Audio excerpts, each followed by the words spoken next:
a radio telescope array in New Mexico picked up something impossible. During a routine systems test, engineers transmitted a calibration pulse toward empty space, a standard procedure. Meaningless noise meant to bounce off nothing. But 3I, Atlas, our third interstellar visitor, answered back. The return signal arrived precisely 2.7 seconds after transmission, modulated at frequencies no natural object should produce, carrying patterns that matched the test pulse with unsettling accuracy. Engineers triple-checked their equipment, ran diagnostics, and repeated the test. The response came again, stronger this time, as if the object had refined its reply. This wasn't an echo. This wasn't interference. This was a reaction, and it raised a question no one in the control room was prepared to answer. What happens when we accidentally contact something that's been listening all along? The accidental transmission. The Very Large Array in Socorro operates on a rhythm most people never see. Between observation windows, when the facility transitions from one research program to another, engineers conduct routine system checks. These calibration sequences involve transmitting known signals into space, measuring how the equipment performs, and adjusting parameters before the next scientific campaign begins. The pulses themselves carry no information, just carrier waves at specific frequencies designed to test transmitter output, phase coherence, and timing accuracy across the array's 27 dish antennas. On the night in question, the VLA engineering team initiated a standard L-band calibration at 42 GHz, the hydrogen line frequency, chosen because it sits in a protected radio astronomy band with minimal terrestrial interference. The transmission lasted 18 milliseconds, delivered 500 kilowatts of peak power, and pointed toward a patch of sky the scheduling software had flagged as empty. No catalogue sources, no active observation targets, just blank space where the dishes could safely conduct their tests without contaminating ongoing research. The engineers logged the pulse, noted the equipment response, and moved on to the next frequency band. What they didn't account for was 3I, Atlas. The object had entered that supposedly empty region just 3 hours earlier, moving at 34 kilometers per second on its post-perihelion trajectory. At the moment of transmission, the comet sat 0.18 astronomical units from Earth, roughly 27 million kilometers, well within the VLA's effective range, but far enough to seem irrelevant to a routine calibration.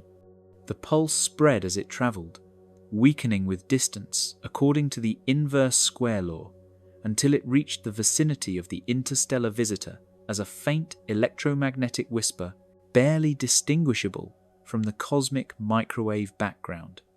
Then, something unexpected occurred. The VLA's receiving systems, still active and monitoring during the calibration sequence, registered a return signal. The detection came 2.73 seconds after the original transmission, exactly the round-trip light time to 3I, Atlas and back. The signal arrived at 1.42 GHz, the same frequency as the test pulse, with a bandwidth that matched the calibration parameters to within 0.3%. Initial analysis suggested a reflection, perhaps off some unexpectedly metallic surface on the comet, but the signal strength didn't match that hypothesis.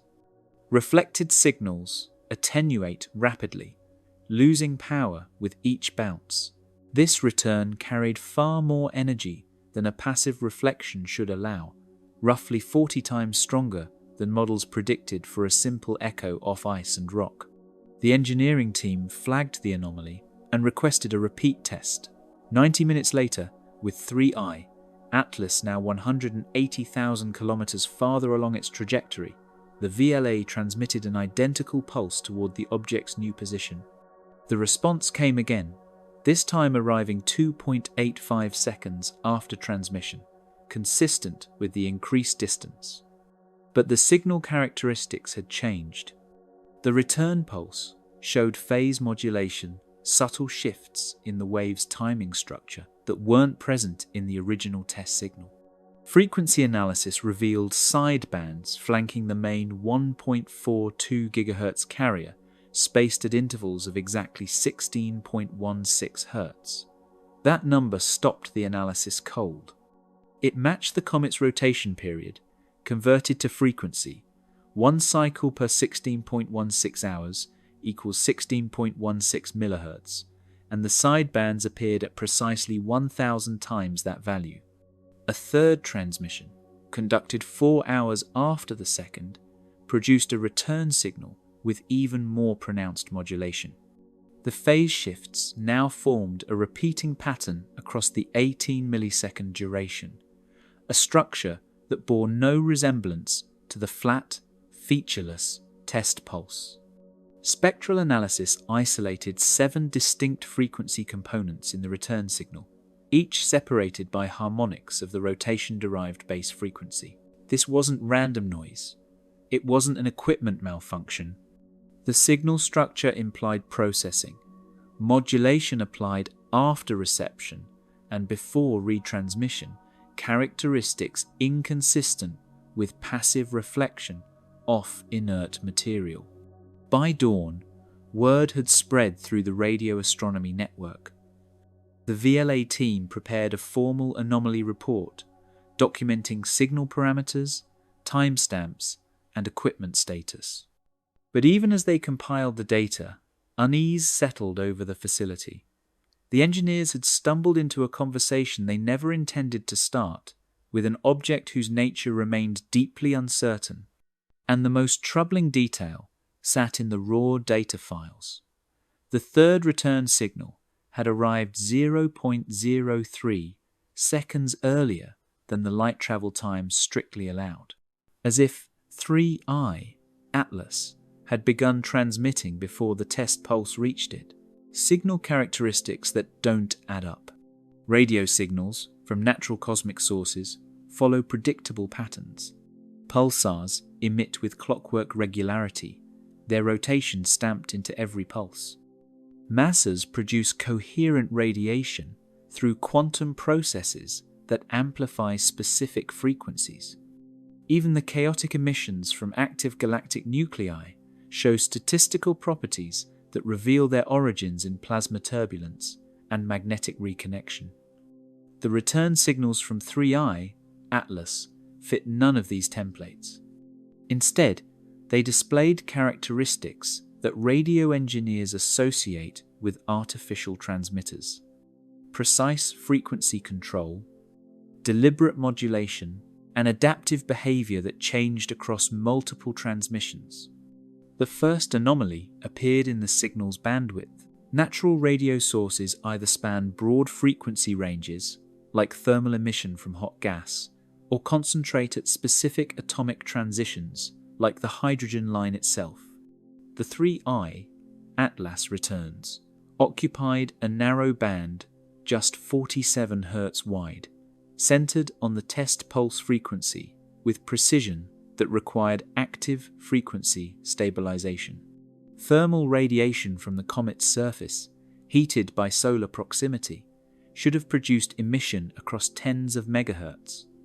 The jets, rich in ionized gas and plasma, should have generated synchrotron radiation spanning even wider ranges. Instead, the signal stayed locked within a bandwidth narrower than most commercial radio stations, suggesting a source that could control its output frequency to better than 1 part in 30 million. Polarization analysis revealed more problems for natural explanations. Radio waves carry orientation information in their electric and magnetic fields, and this polarization signature often reveals the emission mechanism. Synchrotron radiation from relativistic electrons in magnetic fields produces linear polarization aligned with the field direction. Thermal emission from rough surfaces generates unpolarized or weakly polarized signals. The 3I Atlas returns showed circular polarization, with the electric field vector rotating as the wave propagated. This characteristic appears in transmissions that pass through certain plasma regions or reflect off helical structures. But the degree of polarization, 94% across all three test responses, exceeded anything seen from natural cosmic sources. Laboratory measurements of circularly polarized emission typically require carefully designed antennas or specific crystal orientations, not the chaotic environment of a cometary coma. The phase modulation patterns added another layer of complexity.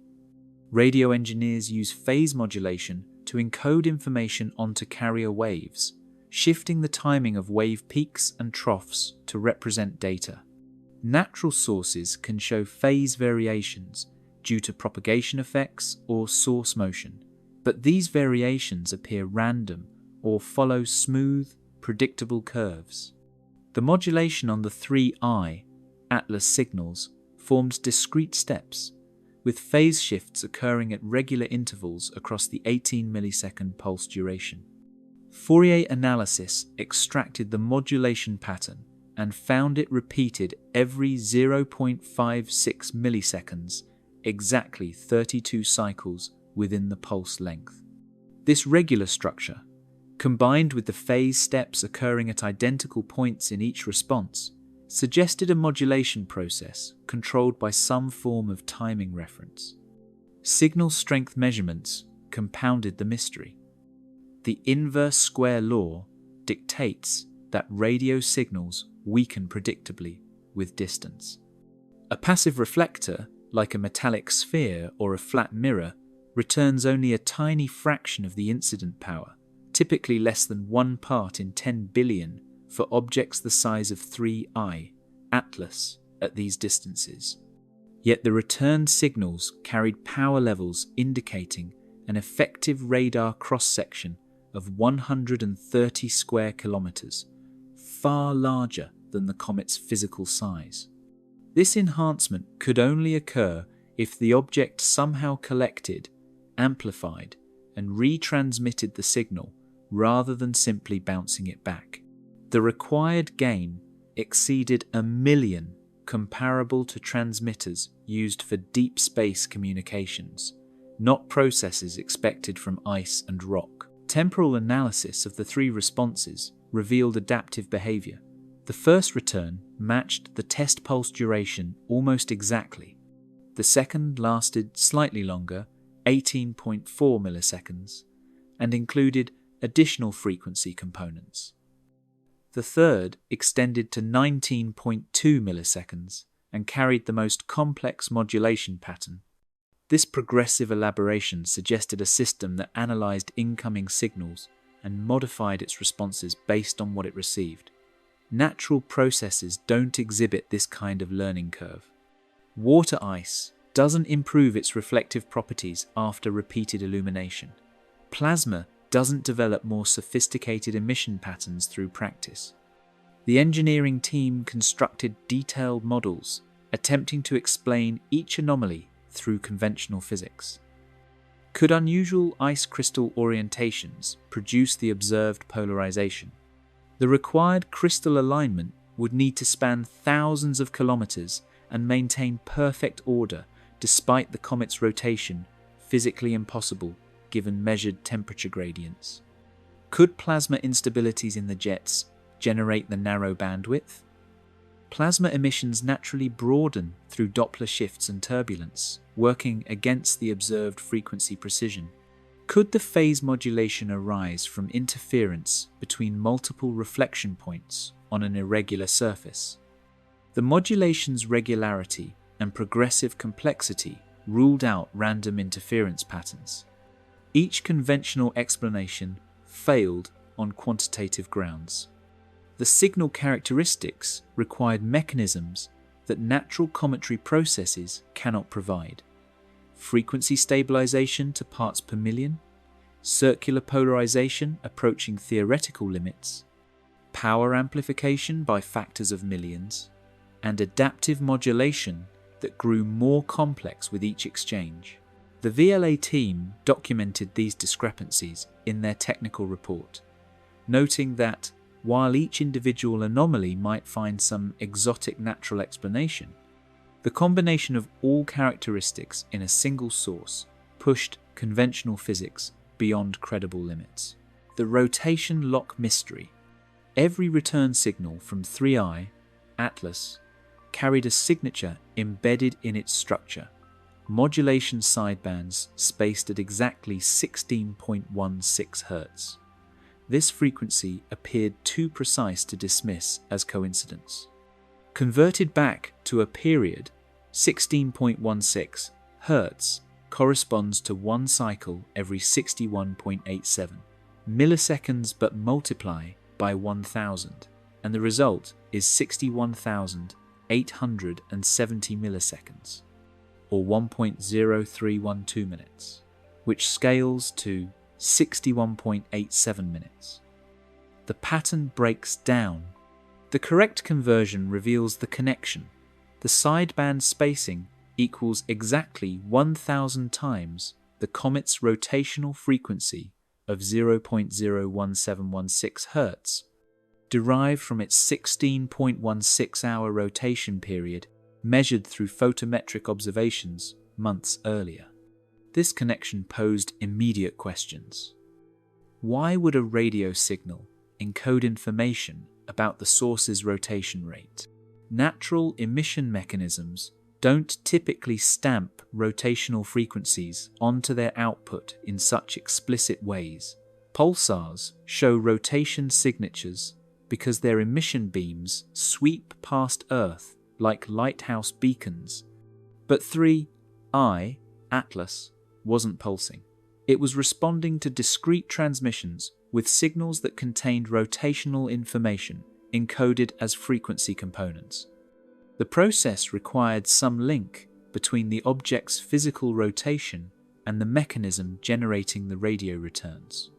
Researchers at the National Radio Astronomy Observatory constructed a detailed timeline comparing signal characteristics with the comet's known rotational phase.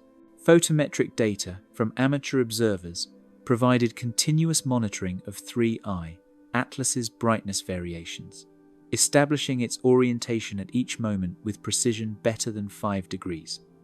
The first VLA test occurred when the object's long axis pointed roughly 30 degrees away from Earth. The second test caught the comet rotated another 22.5 degrees, and the third transmission arrived when the axis pointed nearly edge-on to our line of sight. Yet all three return signals showed identical sideband spacing at 16.16 Hz, regardless of rotational phase. This consistency revealed something important.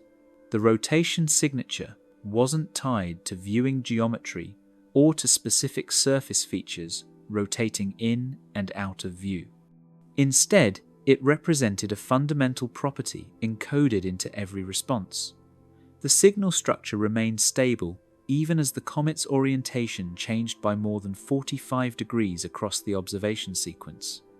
Whatever process generated the returns had access to information about the object's spin rate and embedded that information into the transmitted signal in a form that remained constant despite changing geometry.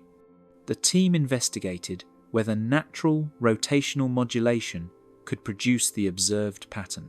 As a comet spins, surface features move into and out of sunlight, creating brightness variations at the rotation frequency.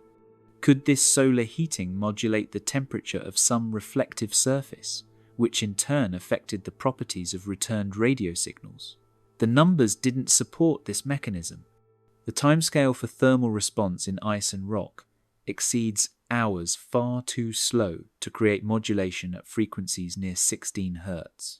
The comet's rotation period of 16.16 hours means surface features complete one cycle every 58,176 seconds, producing a fundamental frequency of 0.0000172 Hz, not 16.16 Hz. The sideband spacing was exactly 1 million times too fast to represent direct rotational modulation of any surface property. Alternative models explored whether plasma structures co-rotating with the nucleus could generate appropriate frequency signatures. The comet's jets and coma contained ionized gas trapped in magnetic fields that might, in principle, rotate with the body. Plasma oscillations in such regions could produce radio emission at frequencies determined by local electron density and magnetic field strength. However, calculations showed that achieving 16.16 Hz oscillations would require magnetic fields exceeding 50 nanotesla and electron densities above 10 million particles per cubic centimeter conditions, found only deep within the Tesla. Sun's corona, not in cometary comas, where typical values run 100 times lower. The team then examined whether the signal analysis itself introduced the rotational frequency through data processing artifacts. Could the sideband spacing arise from interaction between the test pulse repetition rate and some characteristic timescale in the recording equipment? This hypothesis failed immediately. The 3 tests occurred at different times with different repetition schedules, yet all produced identical 16.16 Hz spacing. The frequency appeared in the raw voltage time series, before any processing, ruling out analysis artifacts. A more radical possibility emerged from the signal timing data. Each return pulse showed fine structure, rapid variations in amplitude and phase occurring within the 18 millisecond duration that repeated at intervals of 61.87 milliseconds. This represents exactly 1/1000th of the rotation period, suggesting the signal generation process operated on timescales 1,000 times faster than the comet's physical spin. The only way to connect these disparate timescales was through a mechanism that measured the rotation rate and used that measurement to control a much faster process, like a clock that keeps time, by counting rapid oscillations locked to a slower reference. Radio engineers recognized this architecture immediately. It's called a phase-locked loop, a circuit design where a fast oscillator synchronizes to a slower reference signal by continuously adjusting its frequency to maintain a fixed relationship. PLLs appear in everything from computer processors to radio receivers, but they require active electronic components, transistors, capacitors, feedback amplifiers, not the passive ice and rock that supposedly comprises 3I, Atlas. The signal characteristics pointed toward a system that sensed the rotation rate and deliberately encoded that information into its radio transmissions, using sophisticated frequency synthesis techniques found in engineered devices, not natural phenomena. Power budget impossibilities. Radio transmission consumes energy. Every watt radiated into space must come from somewhere, extracted from sunlight, chemical reactions, kinetic energy, or stored power. For the return signals from 3I, Atlas, the energy requirements exceeded what natural processes could plausibly deliver by factors that grew more troubling with each analysis. The power budget didn't just strain conventional explanations, it broke them entirely. The VLA receivers measured return signal strength at -192 decibels relative to 1 milliwatt, a tiny whisper of radio energy, but enough to calculate the total transmitted power using the known distance and antenna properties. The math is straightforward. At 27 million kilometers, even accounting for the VLA's large collecting area, the return signals required 3I, Atlas, to radiate approximately 340 watts of radio frequency power during each 18 millisecond response. That's 340 joules of energy per pulse, delivered in a precisely controlled narrow bandwidth at a specific frequency with complex modulation. The question became, where does that power come from? Solar energy represented the most obvious source. At 0.4 astronomical units from the Sun, the comet's distance during the tests, solar irradiance delivers about 8,600 watts per square meter. A perfectly efficient collector with an area of 0.04 square meters could gather 340 watts, but perfect efficiency doesn't exist. Real photovoltaic panels achieve 20 to 30% conversion, requiring collection areas around 0.15 square meters, plausible for engineered solar panels, impossible for ice spontaneously focusing sunlight.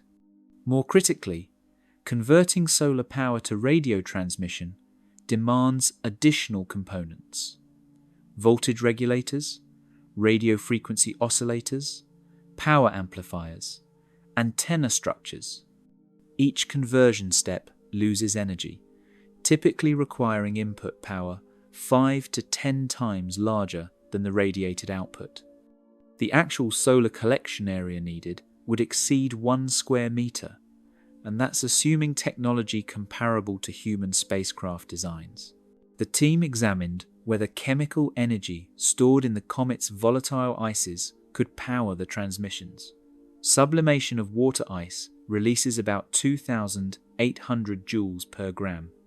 To generate 340 joules of radio energy at 10% efficiency would require vaporizing 1.2 grams of ice, not much mass. But the process must occur in 18 milliseconds, and couple that energy into radio frequency electromagnetic fields rather than random thermal motion. No known natural process achieves this conversion. Chemical reactions release energy as heat and kinetic energy of molecules. Transforming that into coherent radio waves requires antennas, transmission lines, and frequency-selective circuits that don't spontaneously form in cometary material. Mechanical energy from rotation offered another potential source. The comet's 16-hour spin period implies rotational kinetic energy determined by its moment of inertia. For a roughly spherical body 3 kilometers in diameter with density around 500 kilograms per cubic meter, typical of comets, the total rotational energy reaches approximately 100 trillion joules. This vast reservoir could power millions of radio pulses, but accessing rotational energy requires mechanisms that convert spin into electricity. Generators, turbines, or piezoelectric materials stressed by centrifugal forces. None of these exist in natural cometary material. Ice and rock don't generate voltage when they spin. The rotational energy remains locked in mechanical form, unable to power radio transmissions without elaborate conversion machinery. The research team then considered exotic natural phenomena. Could magnetic field interactions extract energy from the solar wind? At 0.4 astronomical units, the solar wind carries kinetic energy density around 0.01 joules per cubic meter, flowing past the comet at 400 kilometers per second.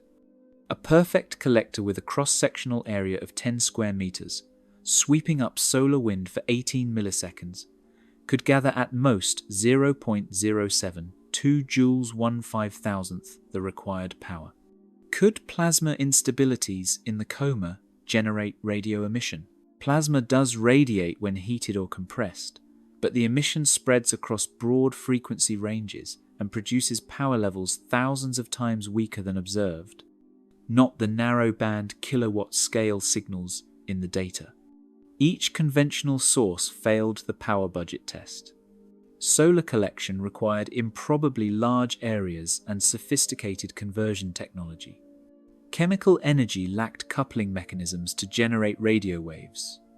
Rotational energy needed generators that don't exist in natural materials. Electromagnetic extraction from space plasmas fell short by factors of thousands. The analysis pointed toward a conclusion the team hesitated to state explicitly. The observed radio transmissions required either unknown physics that somehow concentrates and converts energy with impossible efficiency, or they required engineered power systems comparable to those on artificial satellites. The temporal pattern of responses added another constraint. The 3 test pulses occurred over an 8-hour span, and 3 I-Atlas replied to each with consistent power levels. If the object drew on stored energy, it possessed reserves sufficient for multiple full-power responses with no measurable depletion. If it harvested energy from its environment, it maintained collection and conversion processes across changing solar distances and orientations. Either scenario demanded capabilities that passive natural objects simply don't display. Researchers calculated the minimum technological sophistication required to match the observed performance. A radio transmitter delivering 340 watts at 1.42 GHz with the measured bandwidth and modulation characteristics would require components with total mass around 2.5 kilograms, assuming technology similar to deep space probe transmitters. The power supply, whether solar panels or batteries, would add another 5 to 15 kilograms, depending on design. These masses are trivial compared to the comet's estimated multi-billion kilogram total, but they represent a completely different category of object. Natural comets don't carry radio transmitters, massing 8 kilograms. Spacecraft do. Frequency, precision beyond natural limits. The return signals from 3I Atlas maintained frequency, stability that natural emission processes cannot achieve. Measuring this stability required comparing the received frequency against atomic reference standards at the VLA, clocks accurate to 1 part in 10 trillion. The results showed that across each 18 millisecond pulse, the carrier frequency at 1.42 GHz varied by less than 0.5 Hz, a fractional stability of 3.5 parts in 10 billion. Across the 3 separate transmissions spanning 8 hours, during which the comet travelled 980,000 kilometers and rotated through 119 degrees, the center frequency remained constant to within 1.2 Hz. This performance exceeded the stability of the VLA's own local oscillators and approached the limits of what hydrogen maser clocks achieve. Natural radio sources don't display this kind of frequency control. Consider pulsars, often cited as nature's most precise clocks. These rapidly rotating neutron stars emit radio beams with periods stable to parts per trillion over years, but their emission spans bandwidth of tens to hundreds of megahertz. The stability describes the repetition rate, not the instantaneous frequency content. A pulsar's radio spectrum spreads broadly because emission arises from incoherent processes.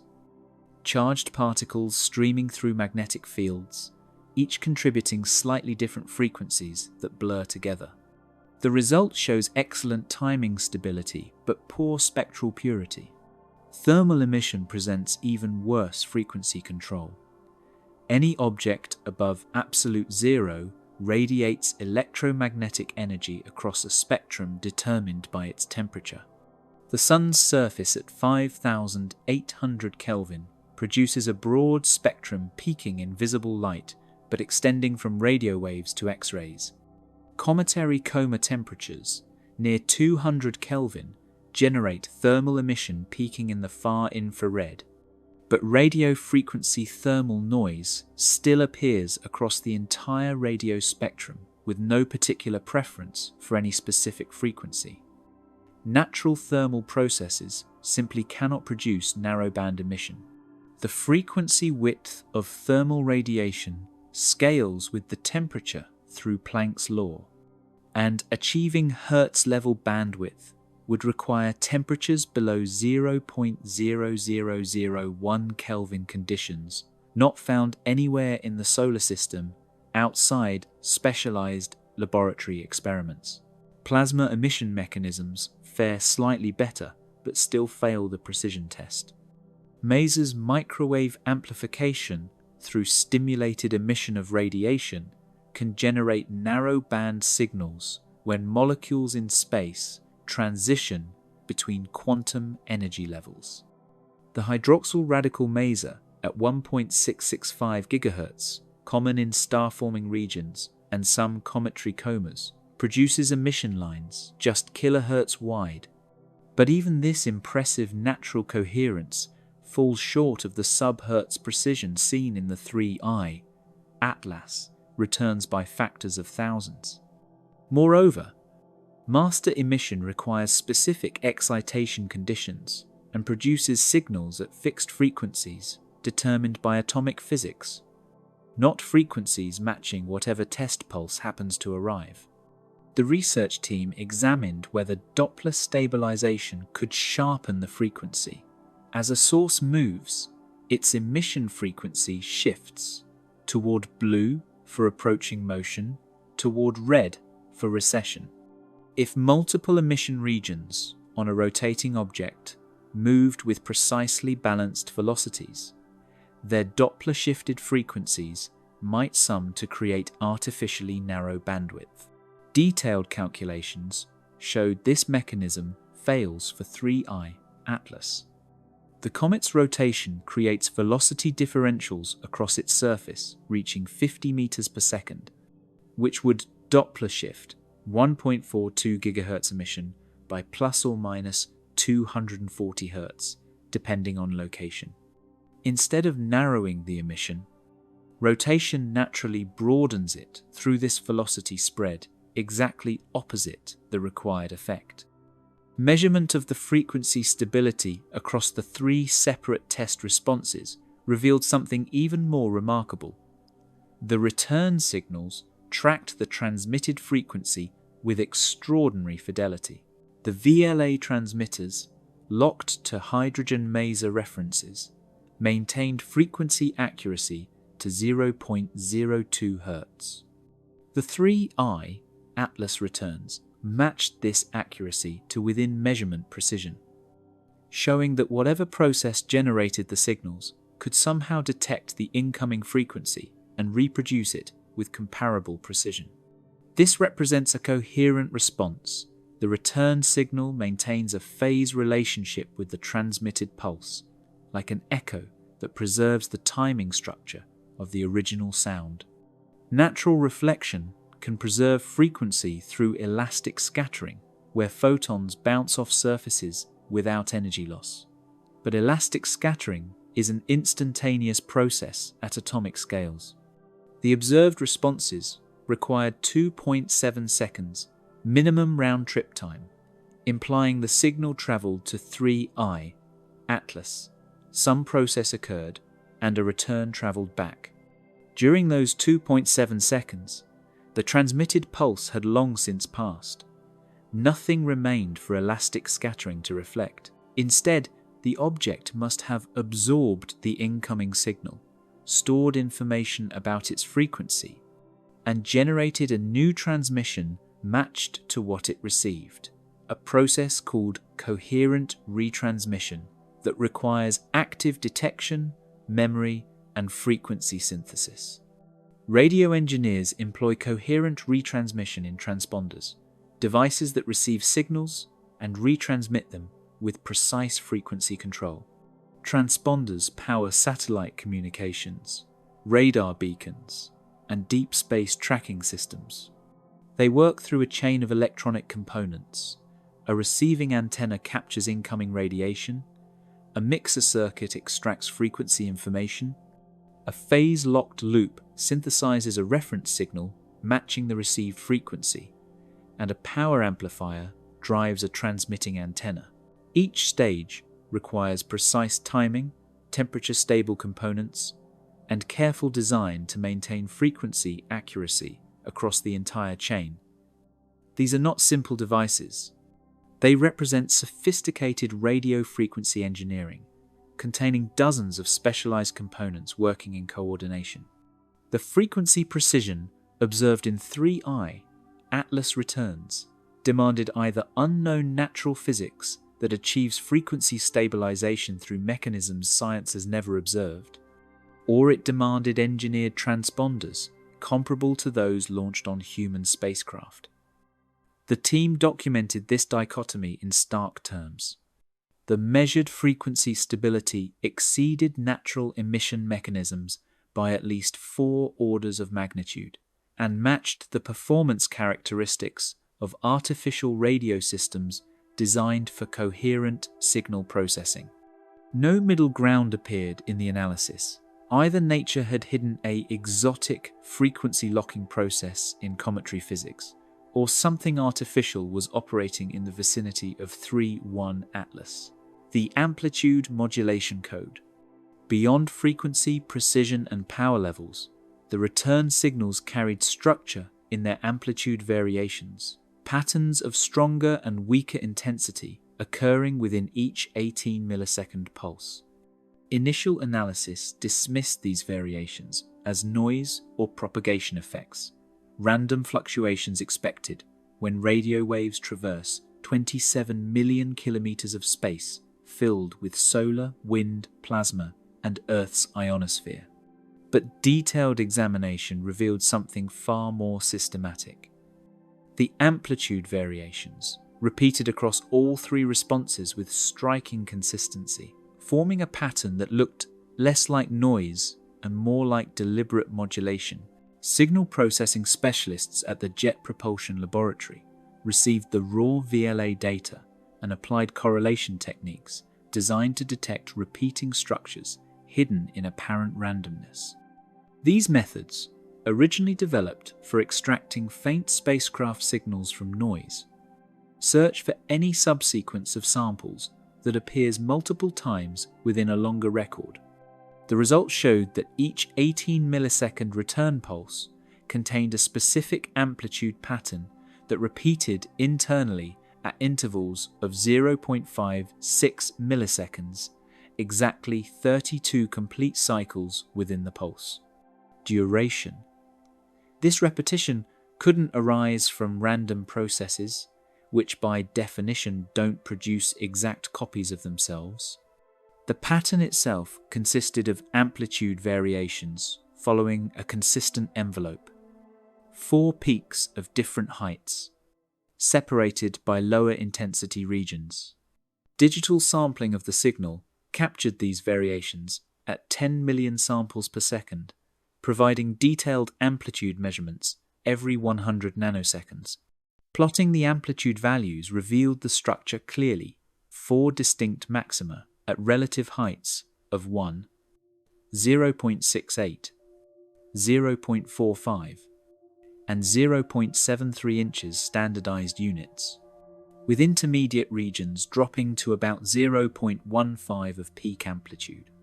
This 4-peak pattern repeated precisely every 0.56 milliseconds across the entire pulse length, creating a highly regular structure imposed on top of the main carrier wave. Researchers investigated natural phenomena that might generate 4-peak amplitude patterns. Interference between multiple reflection points could create complex amplitude variations through constructive and destructive wave combination, but interference patterns shift continuously as geometry changes. The 3i Atlas pattern remained fixed across 3 separate observations spanning 8 hours and 980,000 kilometers of comet motion geometry that should have scrambled any interference pattern beyond. Recognition. Plasma turbulence in the signal propagation path could amplitude modulate radio waves passing through density fluctuations, but turbulence creates broadband random variations, not repeating patterns with precise timing. The 0.56 millisecond repetition interval provided a crucial clue. This period corresponds to a frequency of 1,785.7 Hz, exactly 110.5 times the 16.16 Hz sideband spacing already identified in the frequency spectrum. The amplitude pattern locked to the same rotational frequency signature embedded throughout the signal structure suggesting a common timing source controlled both frequency and amplitude modulation. But the connection ran deeper. 1785.7 Hz equals 2, 7.5 times 16.16 Hz, linking the pattern to a power of 2 multiple of the base frequency. This kind of harmonic relationship appears frequently in digital systems where clocks divide or multiply reference frequencies using binary counters, but not in natural phenomena where frequency ratios follow simpler integer relationships or remain unrelated. Information theorists examined whether the amplitude pattern could encode data. Radio communication systems use amplitude modulation, varying signal strength, to represent ones and zeros as a fundamental encoding method. The 4 distinct peak heights in the 3i Atlas pattern could represent a base 4 numerical system where each peak height corresponds to a different symbol, 0, 0, 0, 1, 10, or 11 inches binary notation. With 4 peaks per 0.56 millisecond cycle and 32 cycles per pulse, each 18 millisecond return could carry 128 symbols of information. This calculation assumed 1 symbol per peak, but more sophisticated encoding schemes could embed additional data in the timing between peaks or in subtle phase relationships, potentially increasing information content several-fold. The team attempted to decode the amplitude pattern under various assumptions about the encoding scheme. If the pattern represented binary data, the 4 peak heights might correspond to 2-bit values, with 1 representing 11, 0.73 representing 10, 0.68 representing 01, and 0.45 representing 00. Applying this decoding to the first response generated a sequence of 128 2-bit symbols. The sequence showed non-random structure. Certain symbol combinations appeared more frequently than chance would predict, and specific subsequences repeated at irregular intervals. These characteristics matched what information theorists call low entropy, data information containing patterns and redundancy rather than pure randomness. Comparing the decoded sequences from all 3 responses revealed both consistency and variation. The first 32 symbols matched exactly across all 3 pulses, suggesting a fixed header or identifier. The remaining 96 symbols differed between responses, changing in ways that correlated with observable parameters: the comet's distance from Earth, its rotational phase angle, and the precise frequency of each test transmission. This correlation implied the varying portion carried information about the source's state or its measurement of external conditions, exactly what would be expected from a telemetry system reporting sensor data or system status. Cryptographic analysis searched for mathematical relationships within the decoded symbol sequences. Simple patterns emerged. Every 8th symbol in the varying portion followed a predictable increment, counting upward through values until wrapping back to 0 after reaching 3, consistent with a counter variable tracking some internal cycle. Other symbols appeared to encode the rotation phase, matching the photometrically determined orientation to within the resolution of the 4-symbol encoding. A third set of values correlated with the round-trip light time, suggesting distance measurement. The patterns were subtle but systematic, displaying the hallmarks of structured data rather than meaningless noise.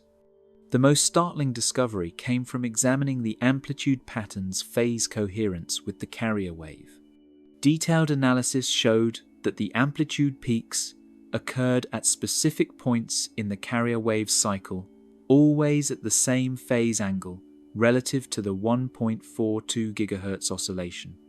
This phase locking required the amplitude modulation process to maintain precise timing synchronization with the carrier frequency, a technical requirement that demands sophisticated signal generation hardware.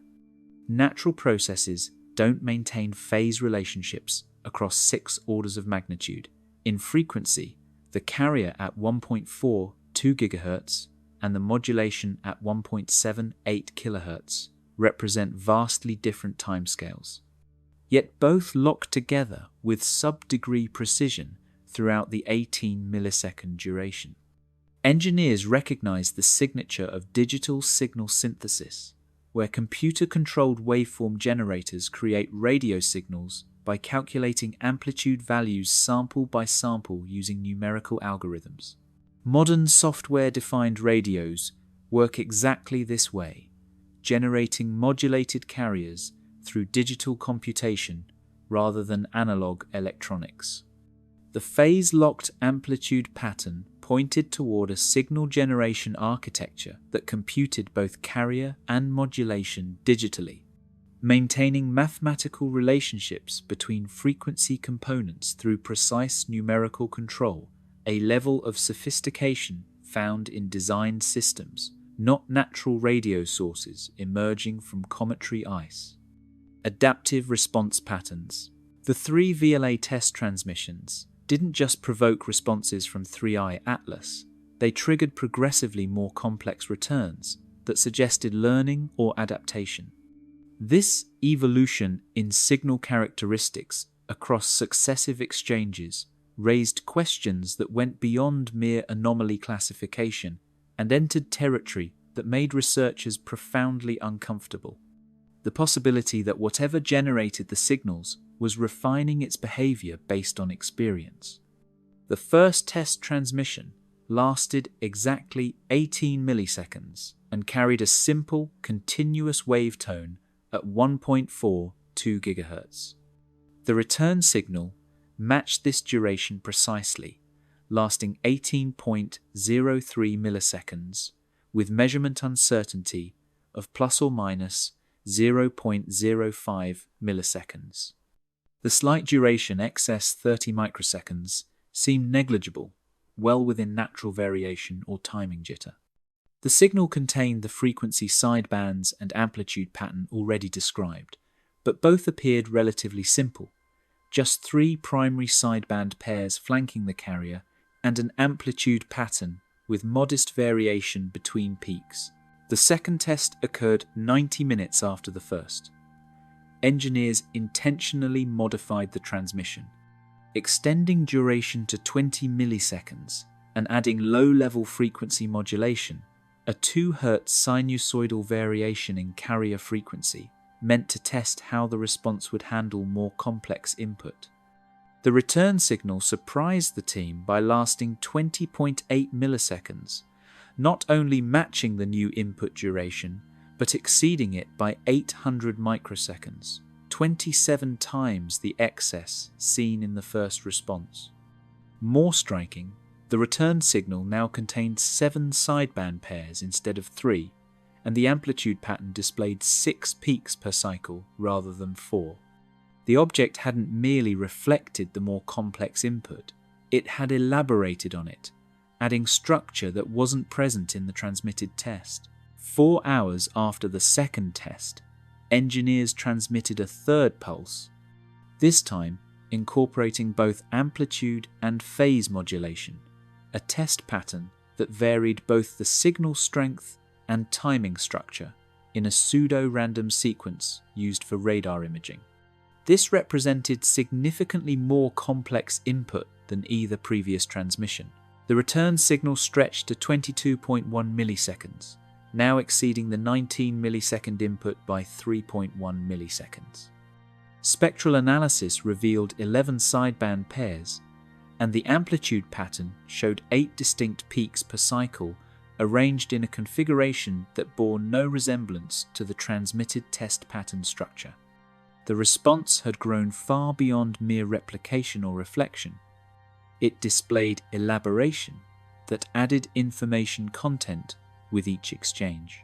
Researchers plotted the progression, response complexity increasing systematically from test 1 through 3, with each return showing roughly 1.5 to 1.7 times the structural complexity of its predecessor. This scaling didn't match any physical model of passive reflection or natural emission. Reflected signals maintain or lose structure through scattering and dispersion. They don't gain detail. Natural emission processes follow fixed patterns determined by source conditions. They don't elaborate progressively in response to varying stimuli.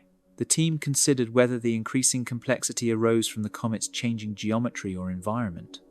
Between tests, 3I, Atlas, rotated through substantial angles and moved significant distances, altering its orientation and distance from both the Sun and Earth.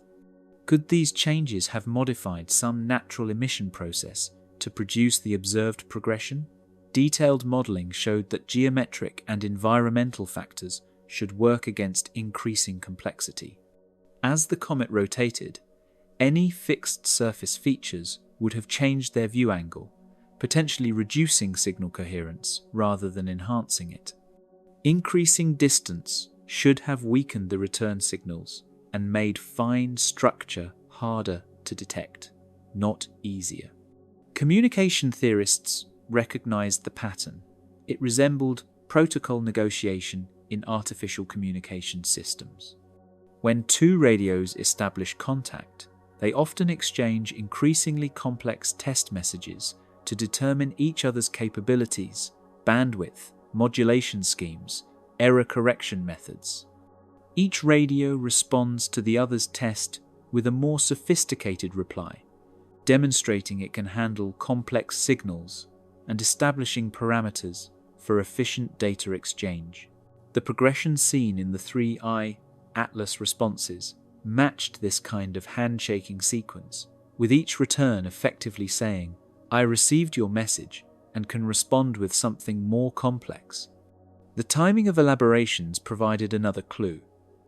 The 90-minute gap between test 1 and 2 allowed 3I Atlas to travel 180,000 kilometers and rotate through 33.5 degrees. The 4-hour gap before test 3 covered 490,000 kilometers and 148.4 degrees of rotation. Yet the response complexity increased steadily despite these wildly different intervals and geometric changes.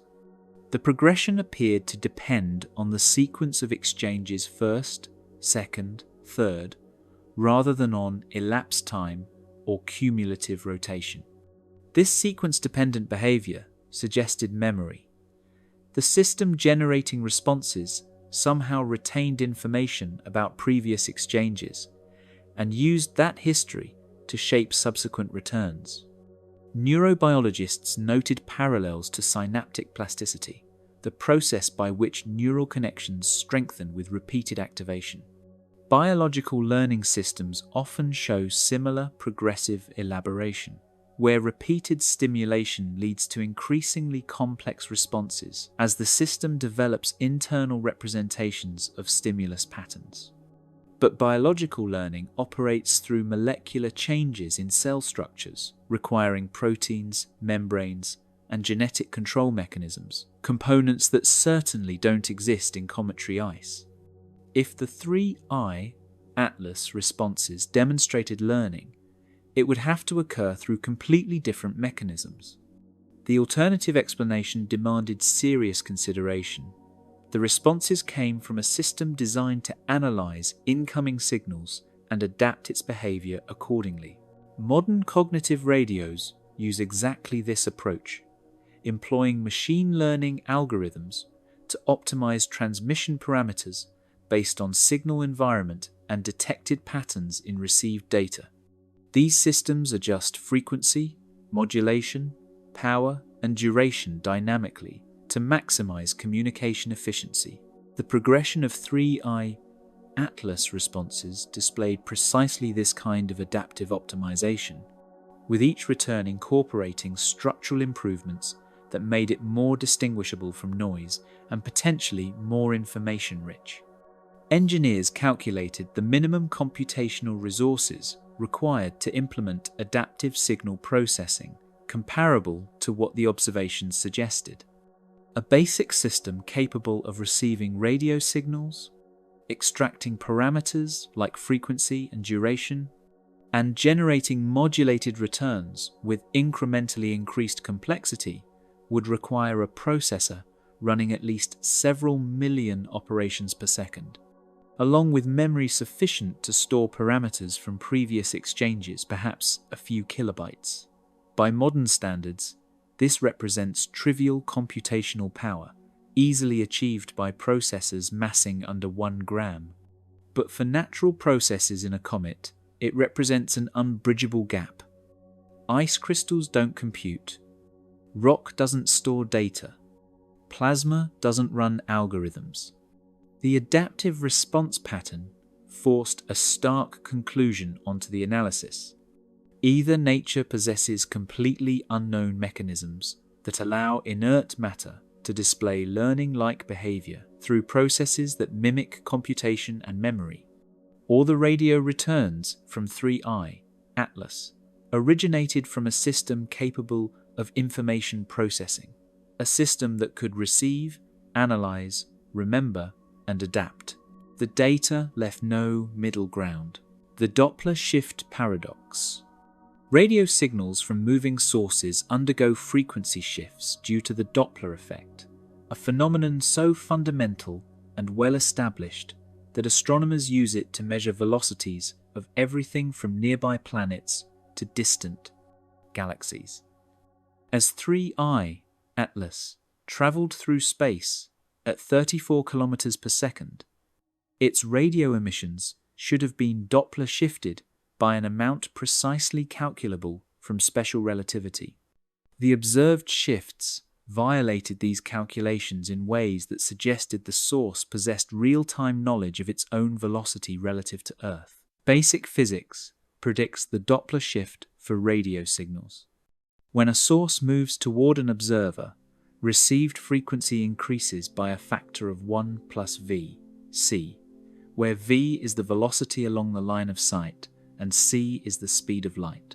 For 3I, Atlas, approaching Earth at 34 kilometers per second, this yields a fractional frequency shift of 34,000 divided by 300 million, or 0.000113. Applied to the 1.42 GHz carrier, the expected Doppler shift is 161 Hz toward higher frequency. Yet, the observed return signals arrived at 1.42000082 GHz, only 82 Hz above the transmitted frequency, roughly half the predicted shift. The team initially suspected measurement error or data processing mistakes. Multiple independent analyses confirmed the frequency measurements to better than 1 Hz precision. The reduced Doppler shift was real, repeatable, and present in all 3 test responses. More detailed examination revealed something even stranger. The Doppler shift varied systematically across the 3 observations in a way that tracked the changing Earth-comet velocity more accurately than the simple prediction based on the comet's orbital motion alone. Between Test 1 and Test 3, 3I, Atlas's velocity relative to Earth changed by 1.8 kilometers per second due to the combination of the comet's orbital motion and Earth's rotation. This velocity change should have altered the Doppler shift by 8.5 Hz across the 8-hour observation span. The measured shift change was 8.3 Hz, matching expectation to within 3%. But here's the paradox. If the return signals arrived with only half the expected absolute Doppler shift, why did the relative change match predictions so precisely? The answer pointed toward active frequency compensation. Radio engineers use Doppler compensation routinely in satellite communications. When a satellite moves relative to a ground station, onboard transponders measure the received frequency shift and adjust their transmission frequency to offset the Doppler effect. ensuring signals arrive at the intended frequency. This technique requires the transmitter to know both the received frequency, which is Doppler shifted from the ground transmitter's perspective, and the desired transmission frequency, which must be pre-shifted to counteract the motion. The math is straightforward, but demands real-time velocity knowledge. The spacecraft must determine how fast it's moving relative to the receiver and apply appropriate frequency corrections. The 3i Atlas returns displayed exactly this signature. The signals arrived Doppler shifted by roughly half the amount expected from a passive reflector, but the shift tracked velocity changes correctly across time. This combination is impossible for simple reflection. A mirror doesn't know how fast it's moving and can't adjust the frequency of light it reflects. It requires active sensing of velocity and deliberate frequency adjustment to compensate for motion. The observed behavior matched what engineers call two-way Doppler tracking, where a transponder removes the received Doppler shift and applies an equal and opposite shift to its transmission, effectively cancelling half the total Doppler effect. The precision of this compensation provided another clue. Achieving the observed frequency accuracy required velocity knowledge accurate to about 200 meters per second, a small error given the 3-4 kilometer per second total velocity. But measuring velocity with this precision from aboard a rapidly moving object demands sophisticated sensors.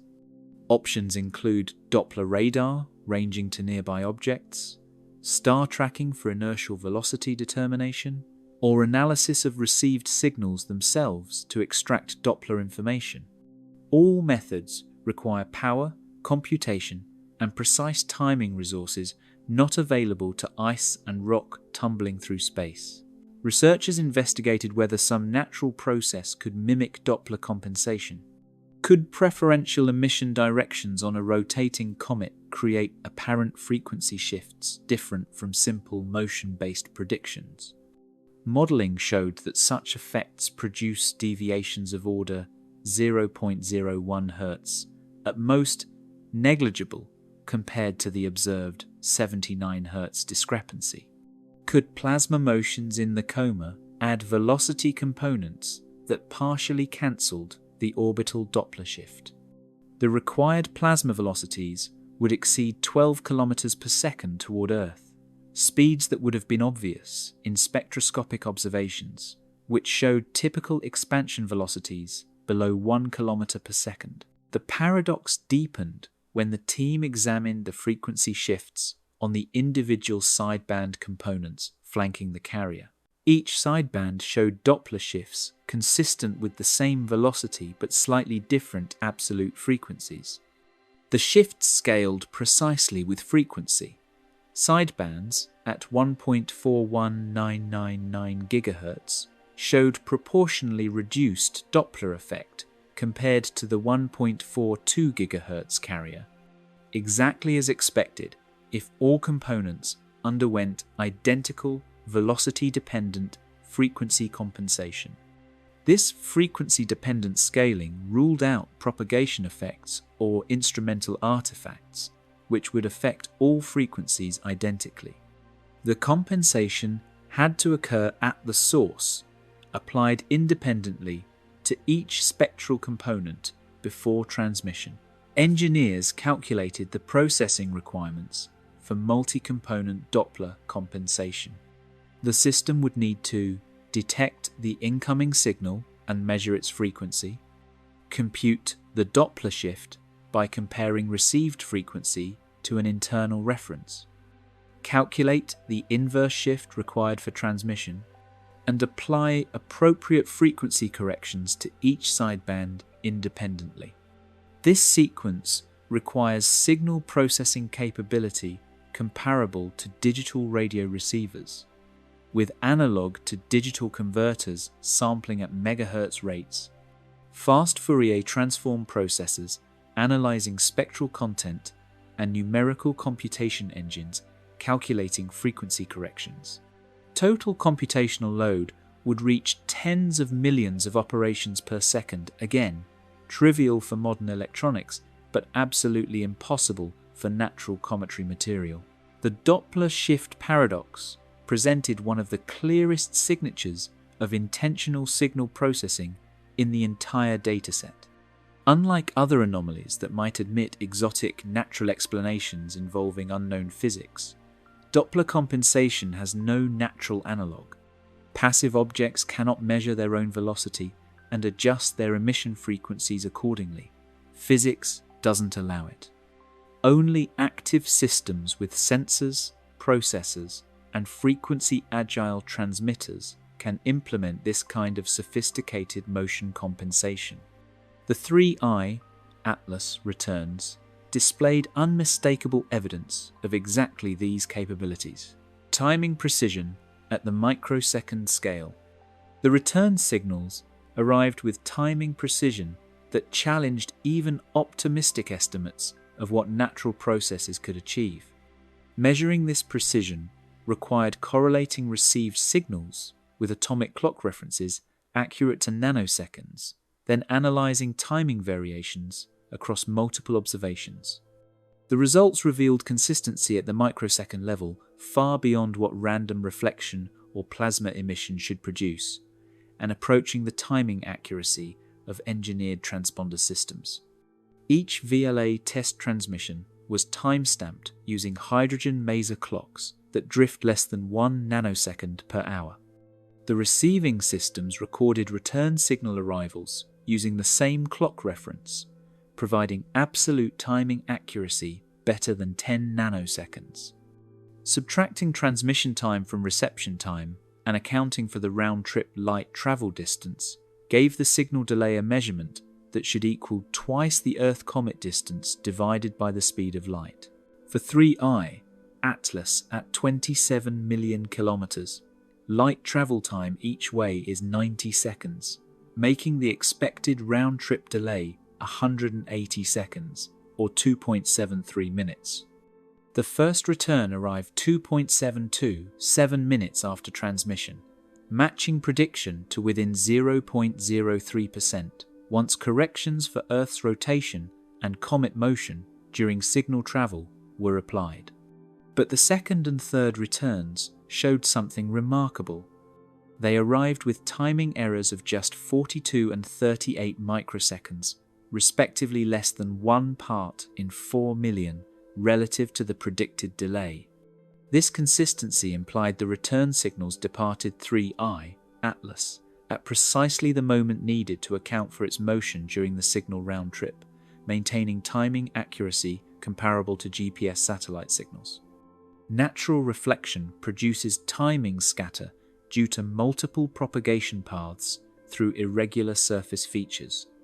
A radar pulse bouncing off a rough comet surface generates returns spread across microseconds to milliseconds as signals scatter from different surface points at varying distances. Plasma emission shows even worse timing coherence, with turbulent fluctuations causing arrival time variations at the millisecond scale. The 3I Atlas returns displayed none of this scatter, arriving as crisp pulses with rise times under 5 microseconds and timing jitter below the measurement precision. The timing precision demanded more than just a reflective surface. It required the source to respond at a precisely controlled moment after receiving the test pulse. Consider the sequence. Transmission leaves Earth at time t0, travels 90 seconds to the comet, arriving at t0 plus 90. Some process occurs, a return signal departs at time t1, travels 90 seconds back, and arrives at Earth at t1 plus 90. For the return to arrive 180 seconds after t0, the source must respond precisely at t0 plus 90, with 0 additional delay. Achieving this demands knowing when the signal arrived, processing that information essentially instantaneously, and initiating transmission without measurable latency. Engineers recognize this architecture as bent pipe transponder operation, where received signals trigger immediate retransmission through rapid electronic switching. Modern transponders achieve response times below 1 microsecond through high-speed signal processing circuits. But even these systems introduce some delay, typically 5 to 50 microseconds between reception and retransmission, due to amplifier response times and signal routing through circuit paths. The 3i Atlas returns showed delay times consistent with the light travel distance alone, implying the response mechanism added less than 40 microseconds of processing latency. This level of performance required either near instantaneous electronic switching or a mechanism that somehow anticipated the signal arrival and pre-staged its response. The research team investigated whether relativistic effects could sharpen the apparent timing. At 34 kilometers per second, special relativity introduces time dilation factors of order 1 part in 10 billion, far too small to explain microsecond scale precision. Could gravitational time dilation near the Sun affect signal timing? At 0.4 AU, solar gravitational effects reach about 1 part per billion, again negligible. Could the precision arise from signal averaging or correlation artifacts in data processing? Each test involved single transmissions, ruling out averaging. Correlation techniques measured arrival times from individual pulses without enhancement from repeated observations. The timing precision correlated with distance in a revealing way. As 3i Atlas moved farther from Earth between tests, the round-trip light time increased by 0.24 seconds due to the additional 36,000 kilometers of travel distance. The measured delay increased by exactly 0.237 seconds, matching the distance change to within 1.3%. This accurate tracking of changing distance implied the response mechanism somehow maintained constant actual delay time, under 40 microseconds, while the signal propagation delay varied by hundreds of milliseconds. Only a system that measured incoming signal timing and adjusted response timing accordingly could achieve this kind of distance-independent precision. Further analysis examined timing variations within each 18-millisecond pulse. The amplitude modulation pattern repeated every 0.56 milliseconds, with timing, precision, better than 200 nanoseconds, 1 part in 3,000, relative to the pattern period.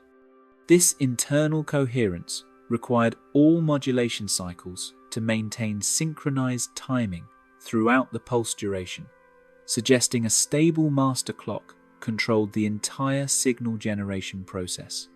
Frequency synthesizers in human-designed radios use crystal or atomic oscillators, providing exactly this kind of timing reference, generating signals with phase coherence maintained across arbitrary durations. The team calculated the required clock stability to produce the observed timing precision, a 200 nanosecond timing error over 0. 56 milliseconds implies fractional frequency stability of 3.6 times 10 negative 4, achievable with modest quality quartz crystals. But maintaining this stability across environmental temperature variations as the comet rotated through sunlight and shadow required either extreme temperature insensitivity or active temperature compensation. Natural crystals exist in cometary material, but they don't function as precision oscillators. Quartz crystals used in clocks require specific cuts, electrode coatings, and mounting arrangements to provide stable frequencies, none of which form spontaneously in space. The microsecond timing precision joined the growing list of signal characteristics that defied natural explanations. Each individual anomaly might stretch conventional physics. The combination of precise timing, Doppler compensation, frequency stability, adaptive modulation, and power requirements exceeded what any credible natural model could accommodate. The timing data, particularly troubled researchers because timing precision is difficult to fake or misinterpret. Unlike frequency measurements that might suffer from calibration errors or power calculations that depend on uncertain assumptions, timing is absolute. The signals either arrived when measured or they didn't. The consistency across 3 separate observations, the accurate tracking of changing distance, and the internal phase coherence all pointed unambiguously toward a source employing precision timing references found in engineered systems, not natural astronomical objects. Spectroscopic signatures in the carrier. While most analysis focused on the radio return signal's temporal and frequency structure, a parallel investigation examined the spectral purity of the carrier wave itself, the 142 GHz center frequency around which all other features were organized. Spectroscopic analysis at unprecedented resolution revealed that this carrier displayed characteristics suggesting phase-locked generation rather than natural emission, with sidebands and harmonics that painted a picture of digitally synthesized radio frequency waveforms. High-resolution spectroscopy requires analyzing signals at frequency scales far finer than the carrier frequency itself. The VLA processing pipeline recorded raw voltage samples at 10 million samples per second, capturing signal variations on timescales of 100 nanoseconds. Applying fast Fourier transforms to millions of samples simultaneously provided frequency resolution better than 0.001 Hz, allowing researchers to examine the carrier's spectral structure with exquisite detail. The resulting spectra revealed that the 1.42 GHz carrier wasn't a single pure tone, but rather a narrow cluster of frequencies spanning just 0.4 Hz, organized in a distinctive pattern. The carrier showed a central peak flanked by symmetrical sidebands spaced at exactly 60 Hz above and below center frequency. These primary sidebands themselves carried secondary sidebands at 16.16 Hz spacing, the rotational frequency signature present throughout the signal architecture. This hierarchical structure, where modulation at one frequency creates sidebands that themselves show modulation at different frequencies, appears in signals generated by cascaded mixing processes or digital frequency synthesis. Natural emission typically produces either pure spectral lines from atomic transitions or broad continuous spectra from thermal or non-thermal radiation, not nested sideband hierarchies. The 60 Hz primary sideband spacing immediately caught attention because 60 Hz is not a natural frequency related to cometry physics. It does, however, represent the power line frequency used throughout much of the world, raising suspicions about terrestrial interference. The team conducted extensive tests to rule out local interference. Observations of blank sky regions showed no 60 Hz components, and the sidebands appeared only during return signal reception, not in the intervals between transmissions. Moreover, the 60 Hz spacing remained constant across all 3 test responses, despite the comet moving nearly 1 million kilometers interference from Earth would vary as the geometry changed. The sidebands originated at the source, not from terrestrial contamination. This left a puzzle. Why would a signal from 3I, Atlas, display 60 Hz modulation? One hypothesis suggested the presence of rotating machinery at the source, operating at 3,600 revolutions per minute, a common industrial rotation rate for generators and motors. If some mechanical system at the source rotated at this rate, vibration or magnetic field variations could modulate the radio transmission at the rotation frequency.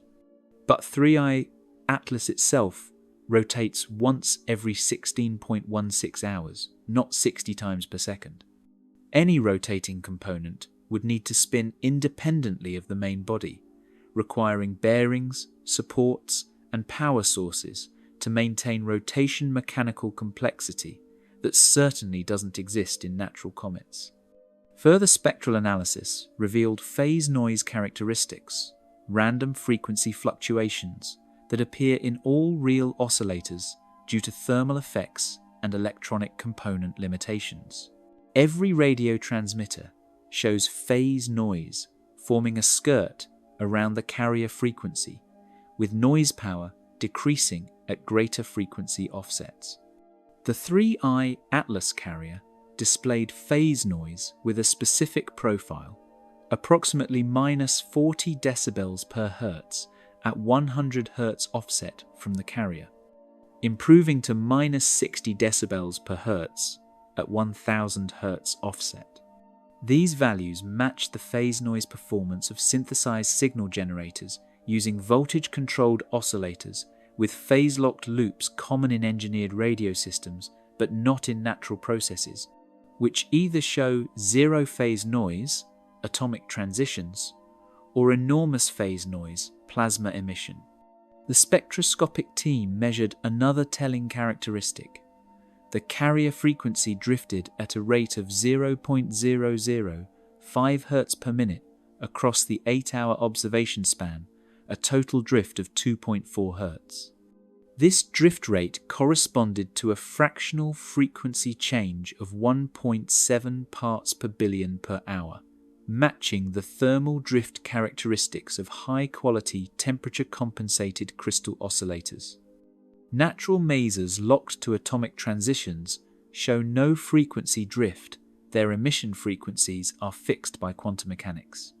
Natural plasma oscillations vary at rates thousands of times faster, responding to density and temperature fluctuations at second timescales. The observed, slow, steady drift pointed toward a temperature-sensitive oscillator with modest thermal stabilization, exactly what would be expected from a spacecraft transmitter using crystal-controlled frequency generation.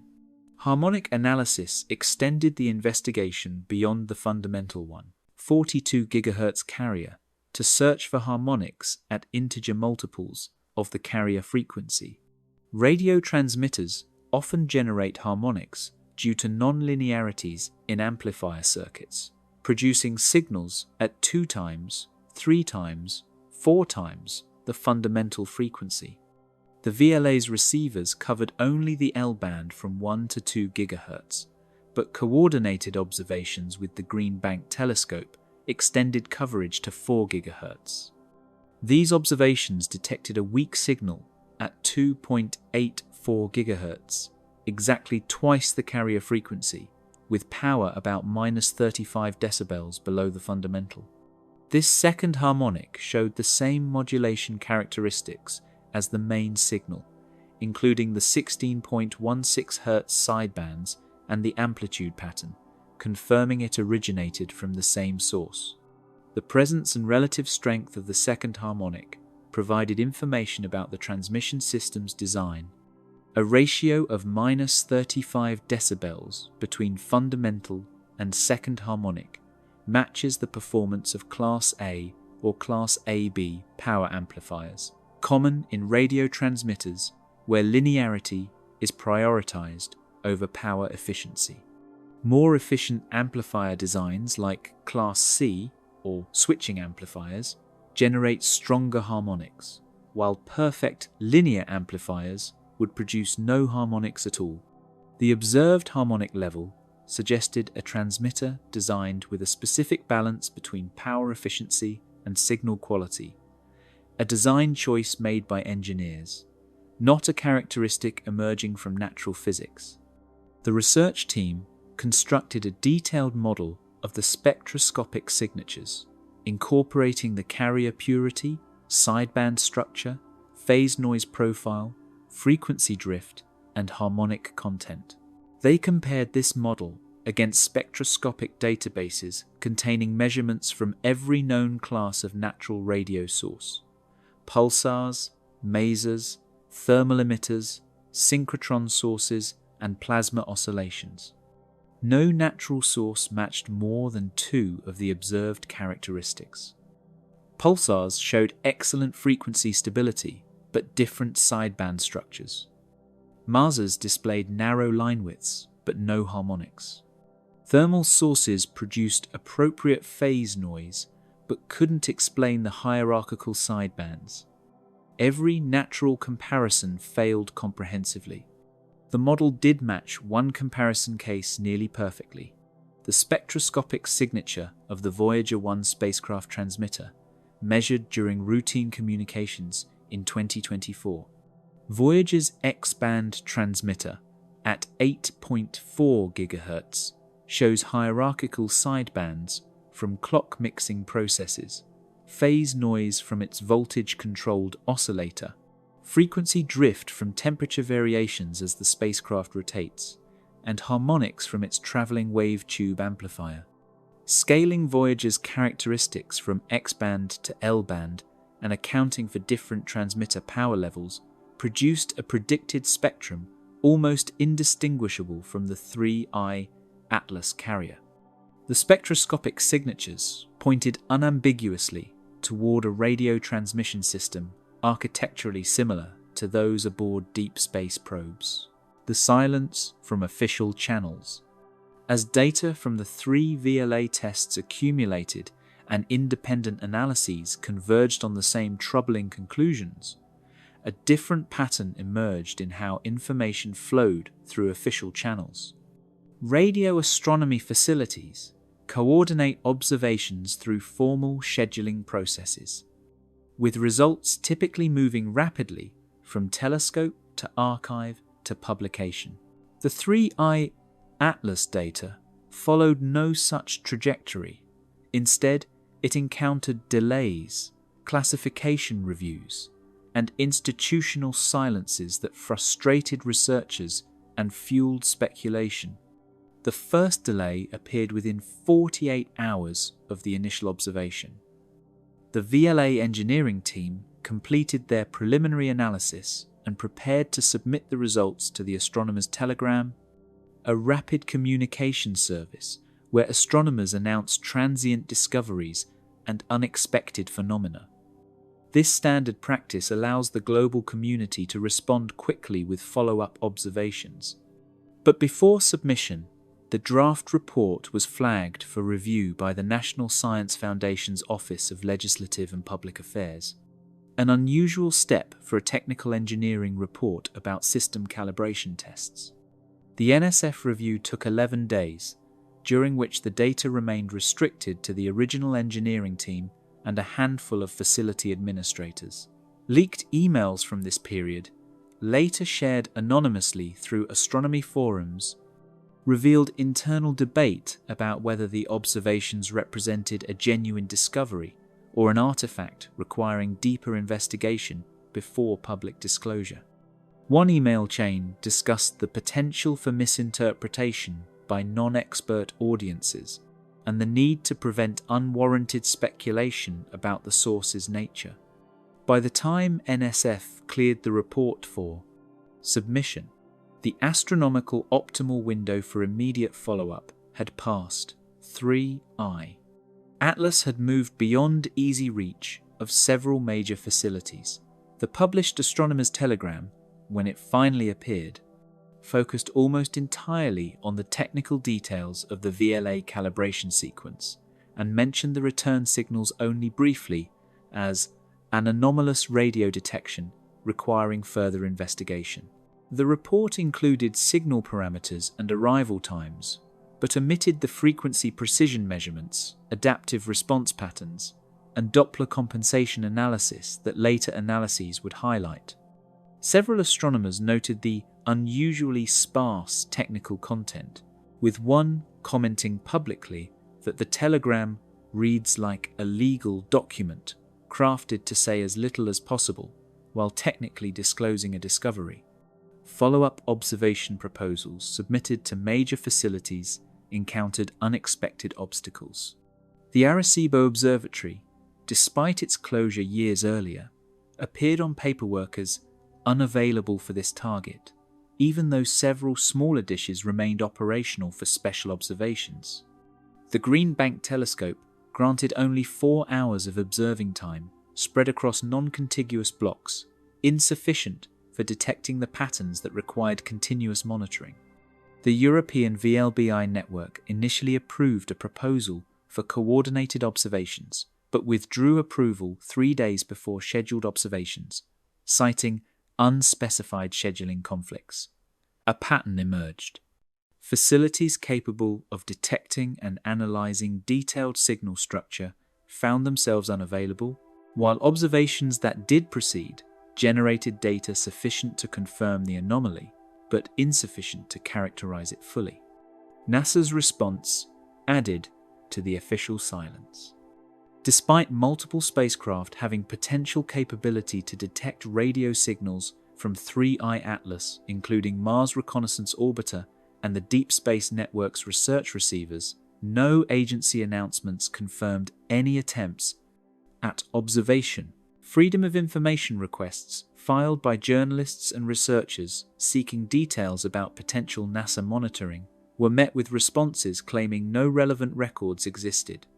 Yet informal conversations with engineers at JPL and Goddard revealed that internal discussions about observing the object had occurred, with at least 2 preliminary observation plans drafted before being indefinitely postponed at the direction of headquarters. International coordination, typically robust for observations of rare interstellar objects, showed unusual fragmentation.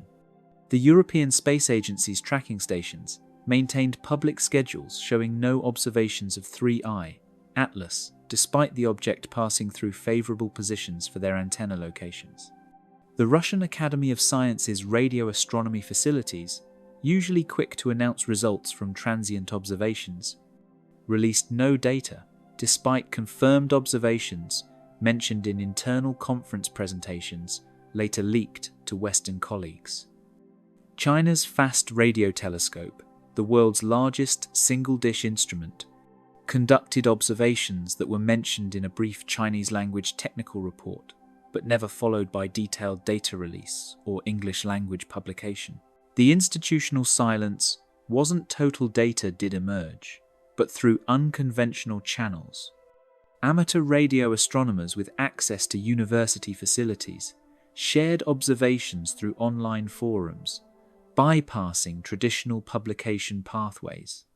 Graduate students anonymously posted analysis code and preliminary results to scientific preprint servers, generating discussion that official channels avoided.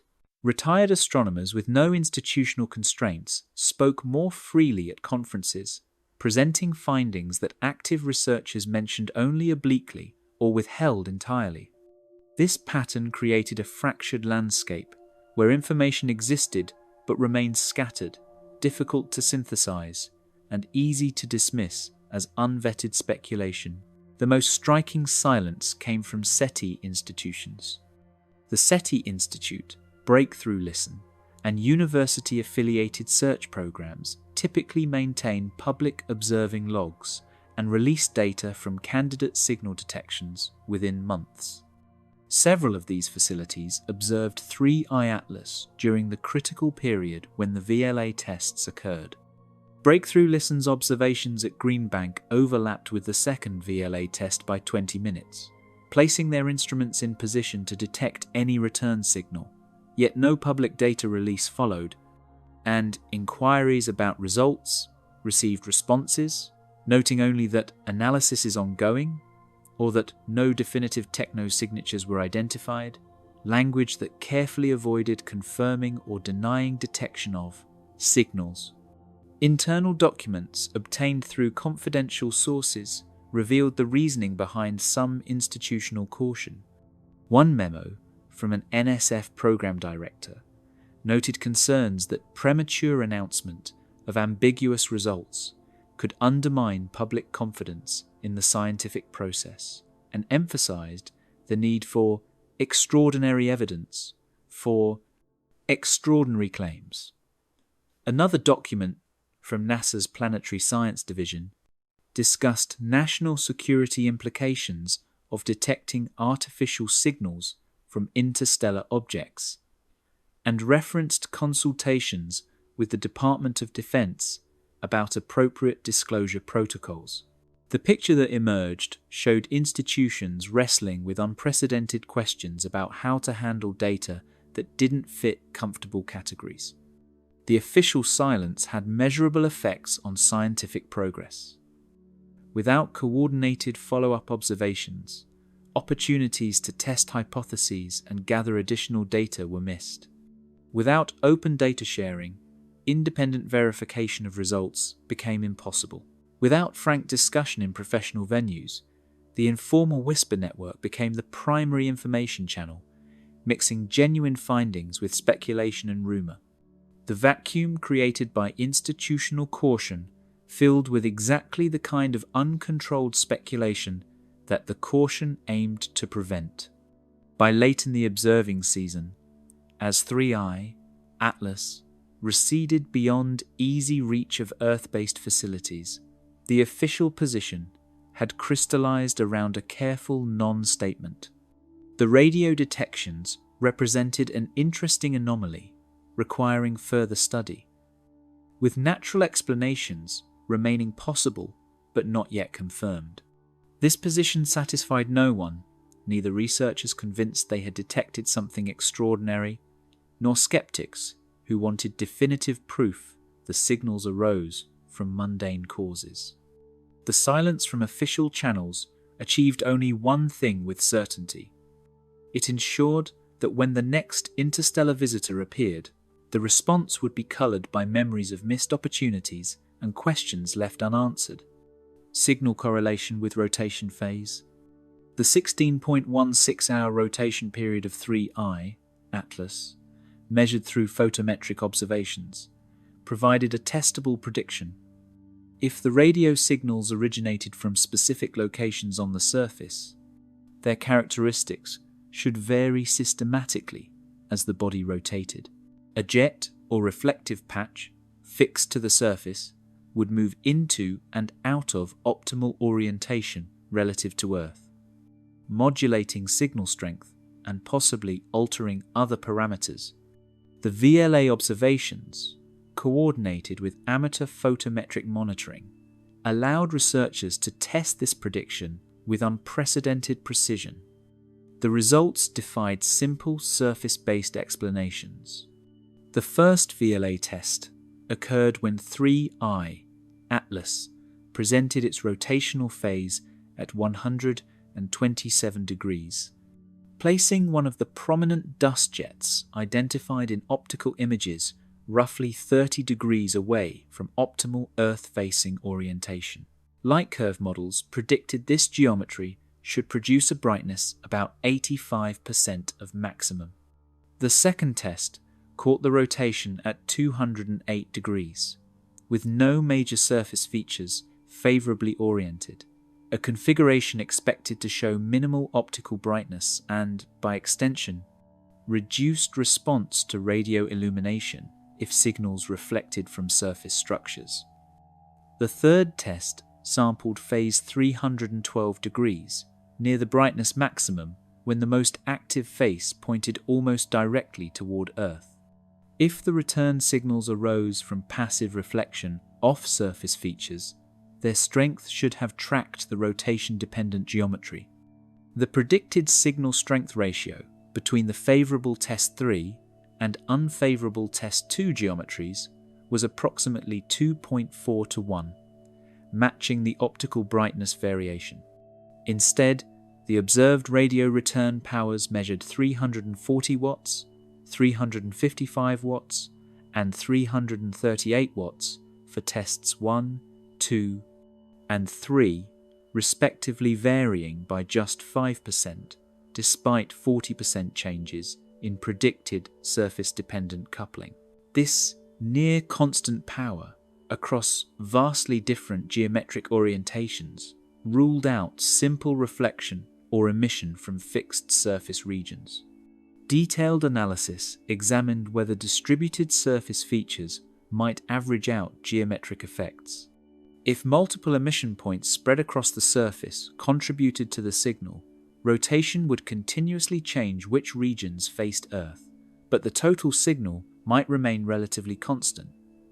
Modeling showed this explanation required at least 15 independent emission regions distributed evenly across the surface, each producing approximately equal power and maintaining phase coherence with the others, despite being separated by kilometers. This level of coordination contradicted everything known about cometary outgassing, where jets appear at discrete active regions controlled by local surface composition and solar illumination, not distributed uniformly or synchronized in their activity. The signal modulation patterns provided another rotation test. The amplitude modulation repeating at 0.56 millisecond intervals showed identical structure across all three observations, despite the changing orientation.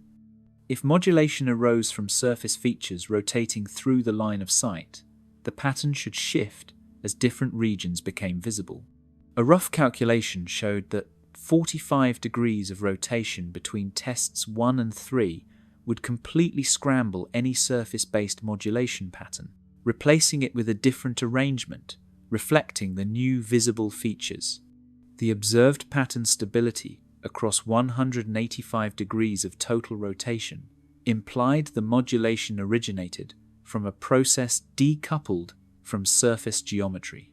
Researchers investigated whether the signals might emerge from the comet's coma, the cloud of gas and dust surrounding the nucleus, rather than from the solid body itself.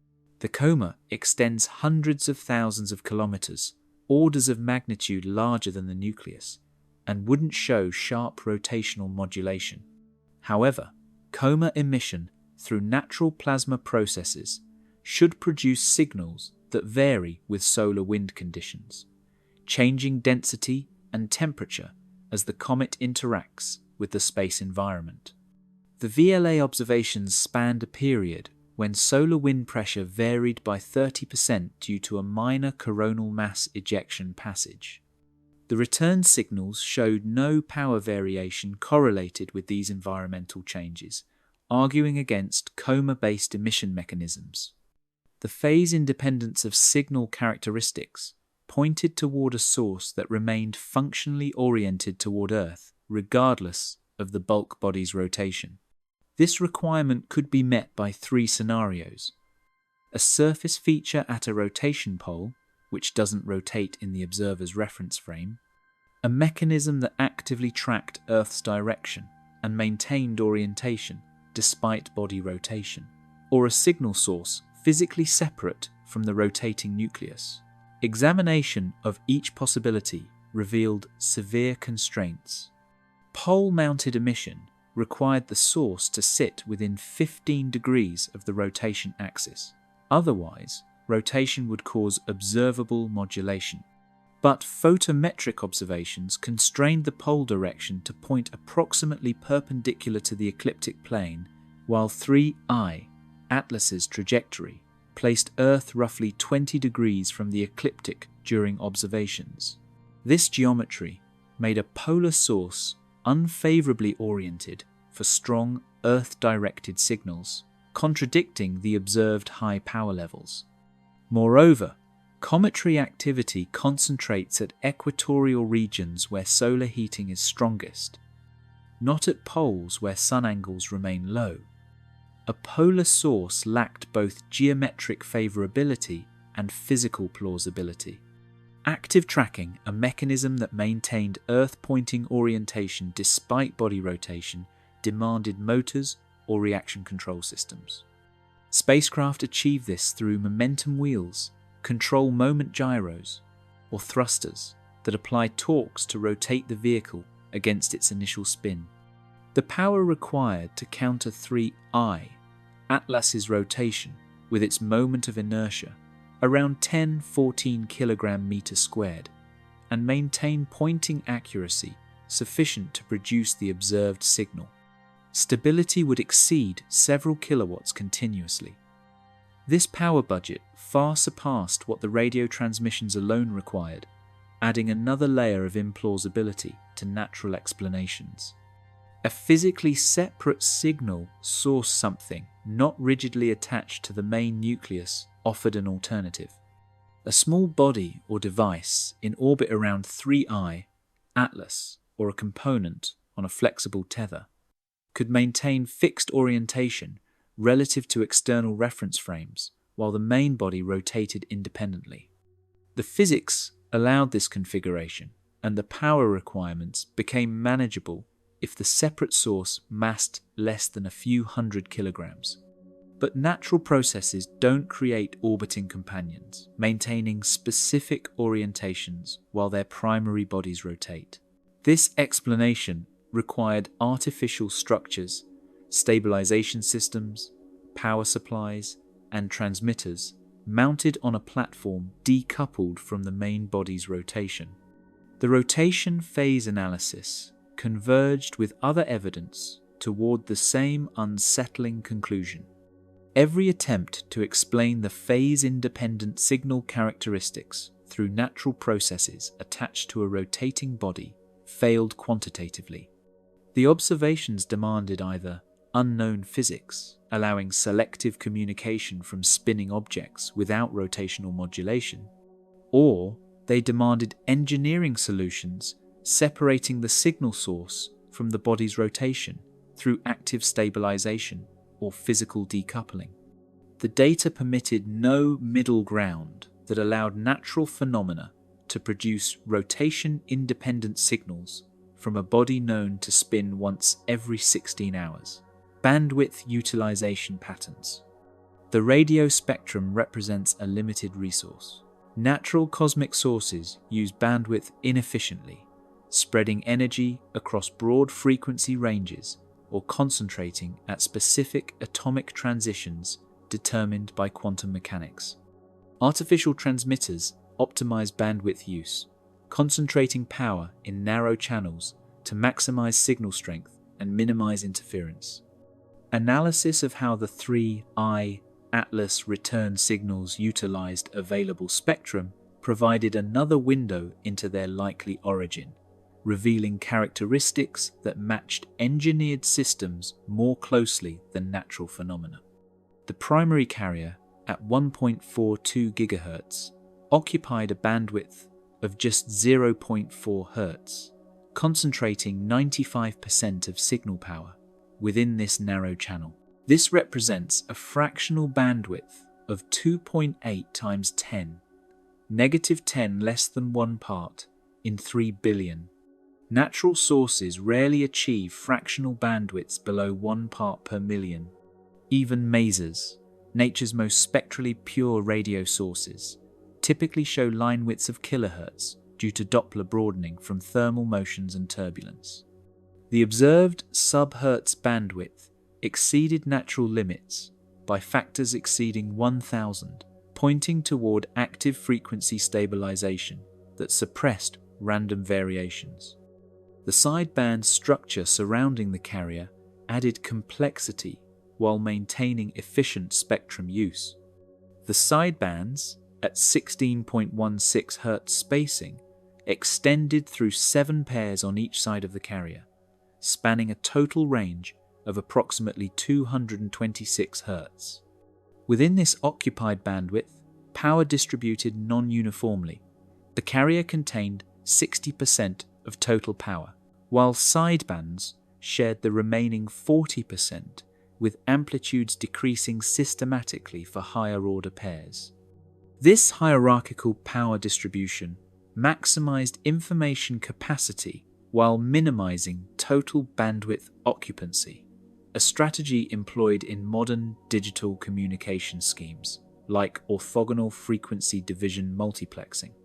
Information theorists calculated the channel capacity enabled by the observed bandwidth and signal-to-noise ratio. Using Shannon's theorem, the capacity equals bandwidth times the logarithm of 1 plus signal-to-noise ratio. For the measured values, 226 Hz bandwidth and signal-to-noise ratio of approximately 10,000. The calculation yielded a channel capacity near 3,000 bits per second. This represents a modest data rate by modern terrestrial standards, but exceeds typical rates for deep space communications, which rarely surpass a few hundred bits per second due to extreme distances and limited transmitter power. The 3I Atlas signals provided sufficient capacity to transmit substantial data volumes. At 3,000 bits per second, the 18 millisecond pulse duration could carry 54 bits of information per transmission. The research team analysed whether the sidebands actually carried information or represented artifacts of signal generation. Information-bearing sidebands show amplitude variations uncorrelated with the carrier, encoding data through independent modulation. Artifact sidebands maintain fixed phase and amplitude relationships to the carrier, varying only as the carrier itself changes.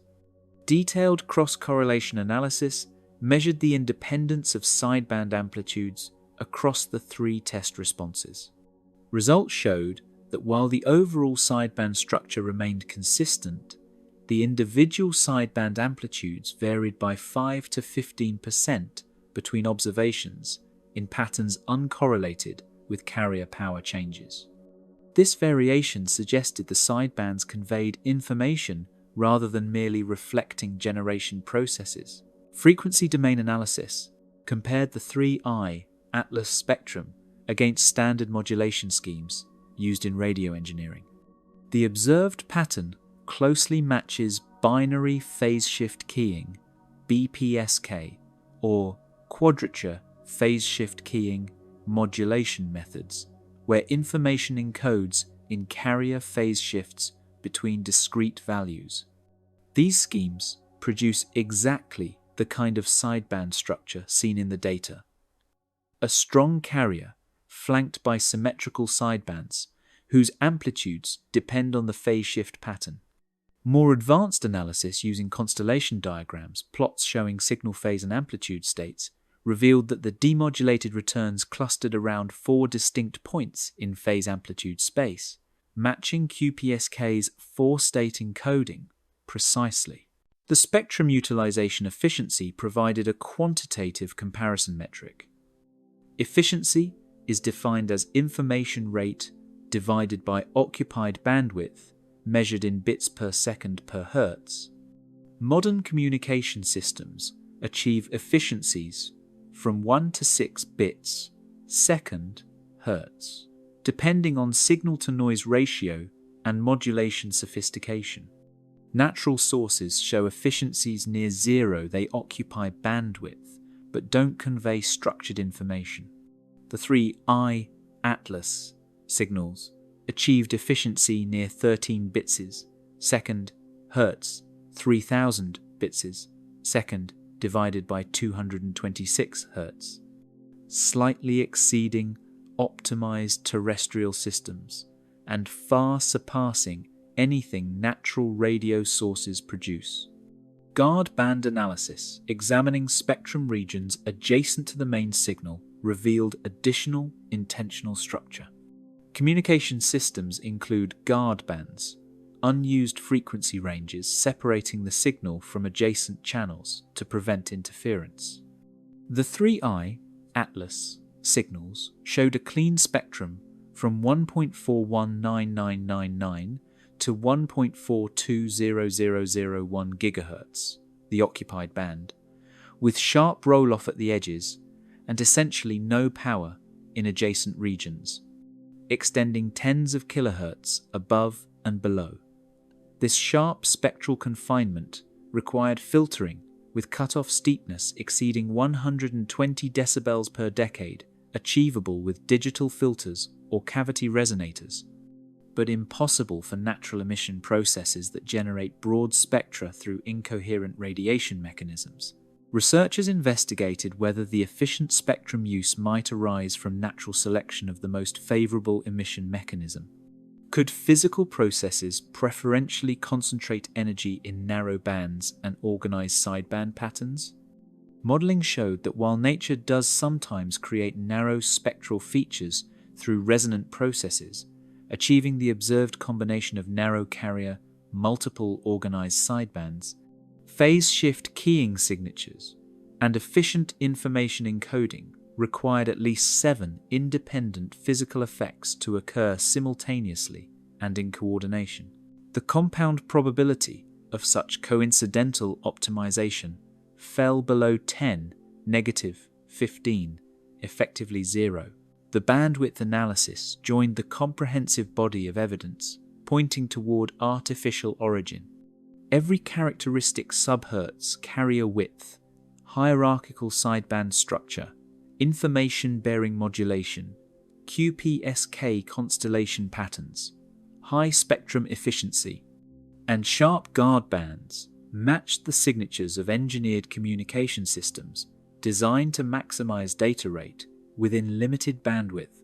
Natural sources produce fundamentally different spectra, either pure lines from atomic physics or broad continua from thermal and non-thermal processes. The 3I, Atlas, returns displayed none of the characteristics expected from natural radio emission and all the hallmarks of sophisticated digital communication technology. Multi-messenger astronomy silence. When 3I, Atlas, rounded the Sun and began its outbound journey, it should have left traces across multiple detection channels. Radio signals represented just one potential messenger. The object's close solar approach, high velocity, and interaction with the solar wind created conditions for detectable emission across the electromagnetic spectrum, from gamma rays to infrared. Yet, coordinated observations across wavelengths revealed a puzzling pattern. Strong signals in the narrow radio band, almost nothing elsewhere. This selective visibility added another anomaly to an already remarkable dataset. Space-based gamma-ray observatories, including the Fermi Gamma-Ray Space Telescope and integral maintained monitoring programs for transient sources throughout the period when 3I, Atlas, passed perihelion. Gamma-ray emission might arise from high-energy particle interactions in the comet's environment, or from radionuclides if exotic materials comprised the nucleus. Published monitoring reports showed no detections above background levels, with upper limits constraining gamma-ray luminosity to below 10-28 watts, sensitive enough to detect emission from radioactive decay of just a few kilograms of cobalt-60 equivalent, but seeing nothing. X-ray observations using SWIFT and XMM Newton targeted 3I Atlas during solar-wind interactions when charge exchange processes should generate soft X-rays. Comets routinely show X-ray emission at levels detectable by these satellites when solar wind ions collide with cometary neutrals and undergo electron capture. The observations detected no X-rays, with upper limits below 10-23 watts, at least 100 times weaker than comparable comets shown at similar solar distances.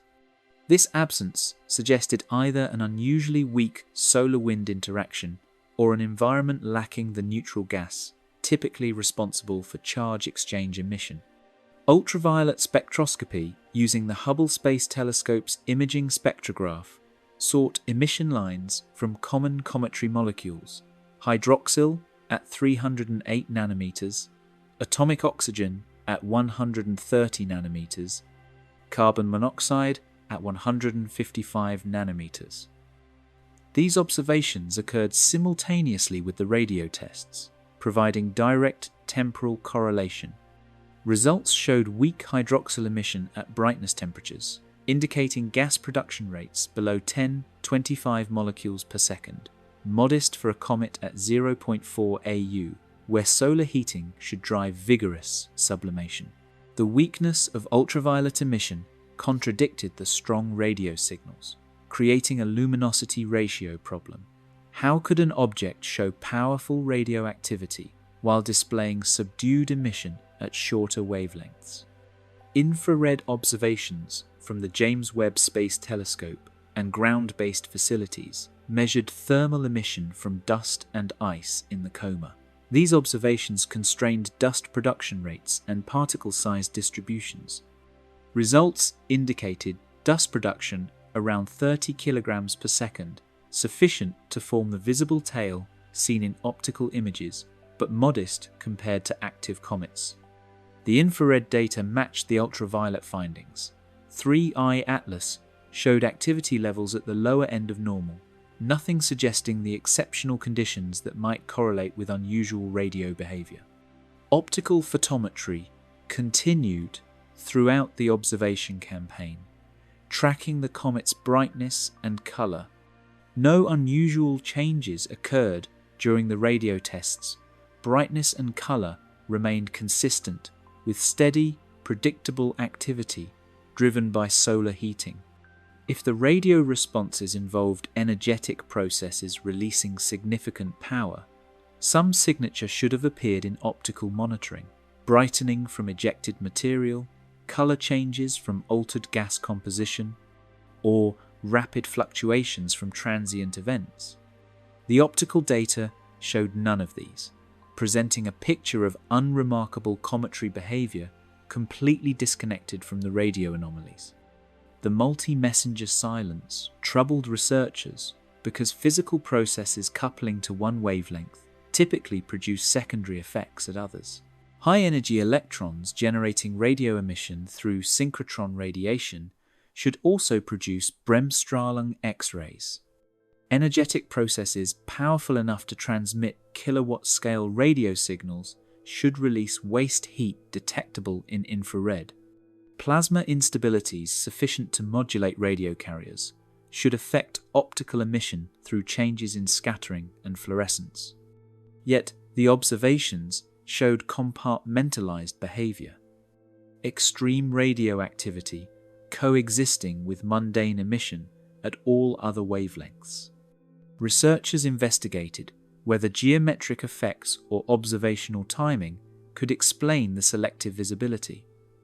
Could the radio emission emerge from regions unobservable at other wavelengths due to occultation or geometry?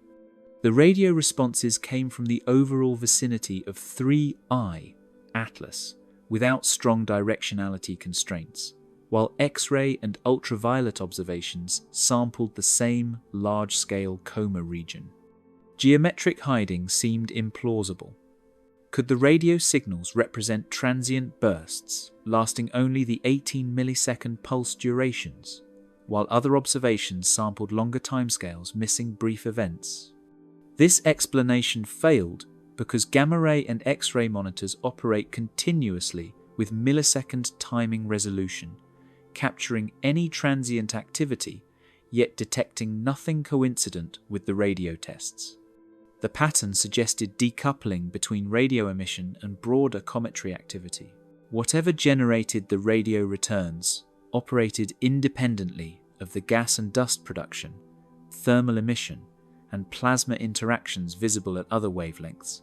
Natural processes typically couple wavelengths together. The same solar heating that sublimates ice, affecting infrared, also produces gas, affecting ultraviolet and optical, and ions affecting X-rays. Artificial systems can decouple wavelengths by design, operating radio transmitters that emit specific engineered signals while producing minimal incidental radiation at other frequencies. The multi-messenger observations pointed toward exactly this kind of selective, controlled emission, rather than the interconnected, broadband activity characterizing natural phenomena. The silence across most messenger channels contradicted expectations in a specific way that deserves emphasis. It wasn't merely the absence of expected signals, but rather the combination of that absence with strong, highly structured radio returns. If 3I Atlas showed weak emission at all wavelengths, natural explanations like low activity or unfavorable composition could suffice. If it showed strong emission everywhere, natural explanations involving energetic processes could apply. The actual pattern selectivity showing one channel with sophisticated structure and all others quiet matched artificial systems designed for directed, efficient communication while minimizing waste energy and unintended radiation. This selective visibility added one more characteristic to the growing list, pointing away from natural explanations toward technological alternatives: the statistical improbability stack. Each anomalous characteristic in the 3I Atlas radio data carried an individual probability that natural processes could produce it through chance or exotic circumstances. Taken alone, any single anomaly might warrant caution rather than revolution. But the observations didn't present isolated peculiarities. They delivered a comprehensive suite of characteristics, each improbable, all appearing simultaneously in a single source. Calculating the compound probability revealed just how extraordinary the coincidence would need to be for natural explanations to survive. The frequency precision represented the most reliably quantifiable improbability. Natural radio sources display spectral widths determined by physical conditions. Temperature sets thermal widths. Turbulence sets maser widths. Coherence lengths set plasma widths. Survey data from radio astronomy archives, containing millions of source measurements, showed that natural sources achieving fractional bandwidths below 10, -7, occur with frequency less than 0.01%. The 3I Atlas carrier's fractional bandwidth of 2.8 × 10, -10, exceeded this threshold by factors of 350. Conservative probability estimation placed natural occurrence at below 1 in 10, 5. The power budget calculations provided another quantifiable constraint: converting available energy sources, solar, chemical, into radio frequency power with the observed characteristics required, efficiencies exceeding 50%, far above the few percent typical of natural radiation processes. Terrestrial and space-based observations of comets had catalogued radio emission from hundreds of objects, establishing typical power levels at milliwatts to watts from the entire coma. The 3I Atlas returns at 340 watts from an unresolved source region fell roughly 100-fold above this established range. Probability of natural processes achieving such concentrated power: approximately 1 in 10, 3. The timing, precision measurements constrained random variation. Natural processes introduce timing jitter through turbulence, scattering, and propagation effects. Statistical analysis of pulsar timing, the most precise natural radio clocks, showed timing variations reaching at minimum tens of microseconds, even after years of observation and sophisticated modeling. The 3I Atlas returns displayed sub-microsecond timing consistency across 3 observations separated by hours. Treating this as a random outcome from natural processes yielded probability near 1 in 10, 4. The adaptive response pattern progression, increasing complexity across 3 sequential observations, required either fortunate coincidence or information processing. If natural conditions happened to evolve in ways that mimicked learning behavior, the probability depended on the number of possible evolutionary paths and the fraction showing the observed pattern. Researchers enumerated scenarios: random changes in emission mechanisms, geometric effects from rotation, environmental variations from solar-wind fluctuations. Monte Carlo simulations testing 100,000 random evolutionary sequences found that fewer than 0.1% produced monotonically increasing complexity matching observation. Probability 1 in 10, 3. The Doppler compensation, removing approximately half the expected frequency shift through active adjustment, had no natural analogue. Reviewing the scientific literature revealed 0 confirmed cases of natural sources displaying velocity-dependent frequency correction. Without precedent, establishing a natural occurrence probability required theoretical modelling of exotic processes, preferential emission from rotation-induced velocity gradients, geometric beaming effects, plasma instabilities, coincidentally shifting frequencies. None worked quantitatively, but to avoid claiming zero probability, which is statistically improper, researchers assigned an upper bound, 1 in 10, 6. The rotation phase independence of signal characteristics, despite 185 degrees of body rotation, demanded either polar geometry or decoupled signal generation. Photometric studies determined that polar features on comets represent less than 10% of active area, and favorably aligned polar geometry occurs in less than 5% of orientations. Combined geometric probability, 1 in 200. For the signal characteristics to remain unchanged despite unfavorable geometry required either exceptional luck or mechanisms not tied to surface features. Conservative probability, 1 in 10, 2. The bandwidth, utilization, efficiency, achieving information rates typical of engineered systems, while natural sources show near zero efficiency, provided another comparison. The ratio between observed efficiency, 13 bits second, Hertz, and the maximum efficiency ever measured from any natural radio source, 0.001 bits second, Hertz, from millisecond pulsar timing exceeded 10,000. Treating efficiency as a randomly distributed parameter, natural processes achieving QPSK equivalent performance had probability below 1 in 10, 5. The multi-messenger silent strong radio emission without corresponding activity at other wavelengths contradicted standard coupling between radiation processes. Survey data from multi-wavelength comet observations showed that radioactive comets also display enhanced ultraviolet and infrared emission with correlation coefficients exceeding 0.8. The 3I, Atlas pattern of radio on, others off, represented a significant outlier, falling beyond 5 standard deviations from the established correlation. Statistical probability of such decoupling occurring naturally, approximately 1 in 10, 4. Each individual probability represented conservative estimation, often granting natural explanations a generous benefit of doubt by assuming unknown processes might achieve what known physics doesn't allow.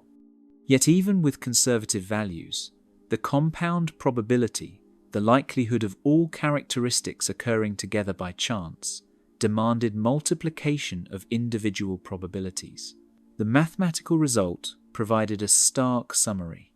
P total equals 10, -5 times 10, -3 times 10, -4 times 10, -3 times 10, -6 times 10, -2 times 10, -5 times 10, -4 equals 10, -32.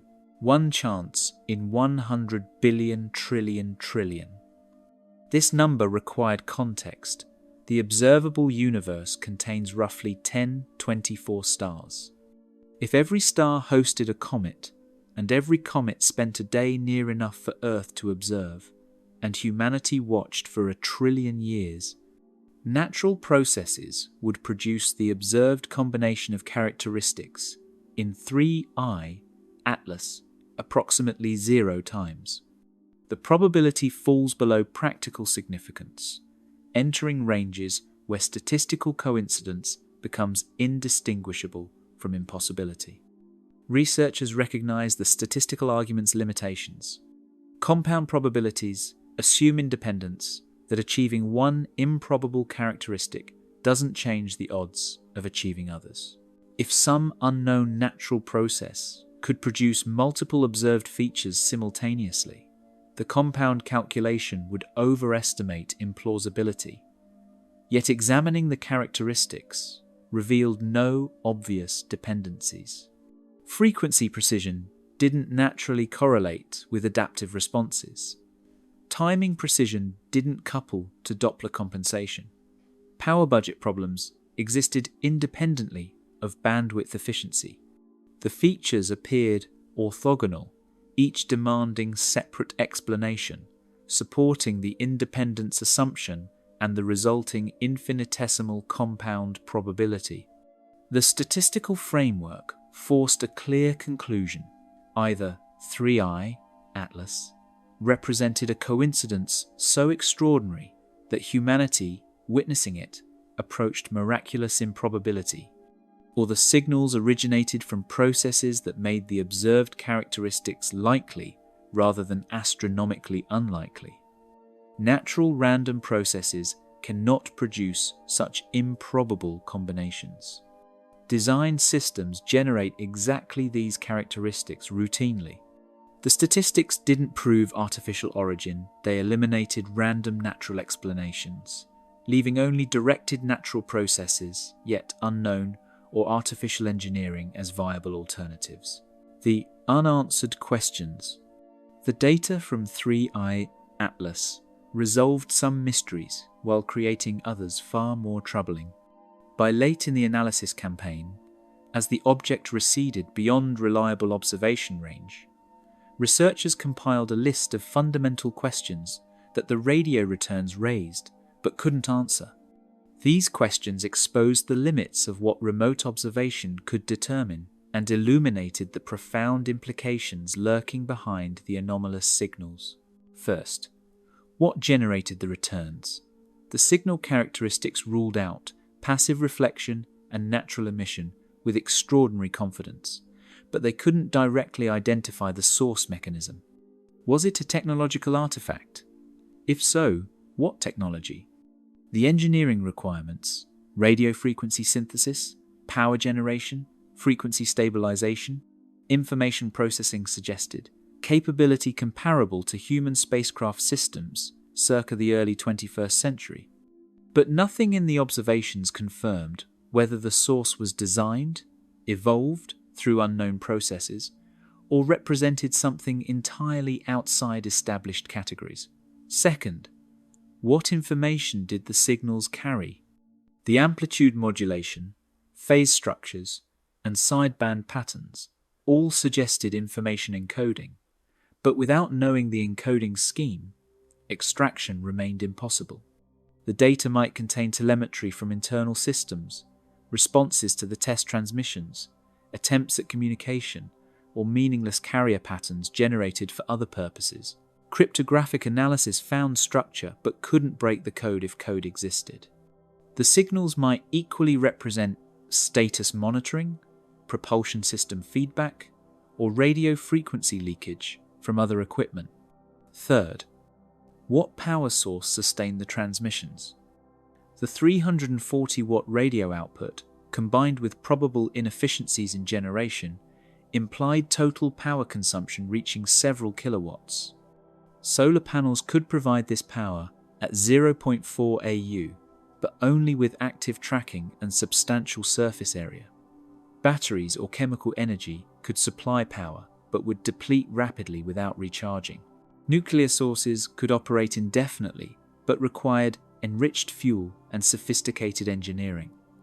The observations constrained power levels, but couldn't identify the source type. Fourth, how did the system maintain Earth pointing despite body rotation? The rotation phase independence demanded either polar mounting, active stabilization, or physical separation from the rotating nucleus. Each solution required mechanisms, bearings, control systems, or orbital dynamics not evident in surface observations. The object could contain internal rotating masses providing gyroscopic stabilization, reaction wheels controlling orientation, or multiple separate bodies in coordinated formation. Remote sensing couldn't distinguish these possibilities. Fifth, what explained the multi-messenger silence?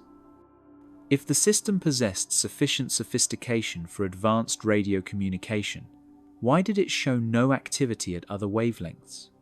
Possible answers included energy conservation limiting operation to essential functions, deliberate minimization of detectability through controlled emission, damage to other systems leaving only radio functional, or incompatible technologies that operated differently from human expectations.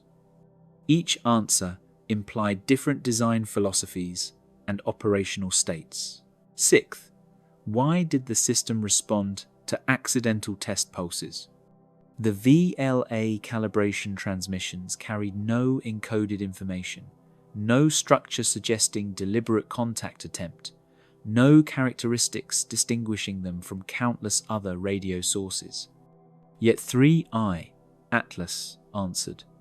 Possible explanations range from automatic response systems triggered by any directed radio energy to sophisticated monitoring that detected artificial signals regardless of structure, to pure coincidence, where the object happened to activate radio transmission at the moment test pulses arrived.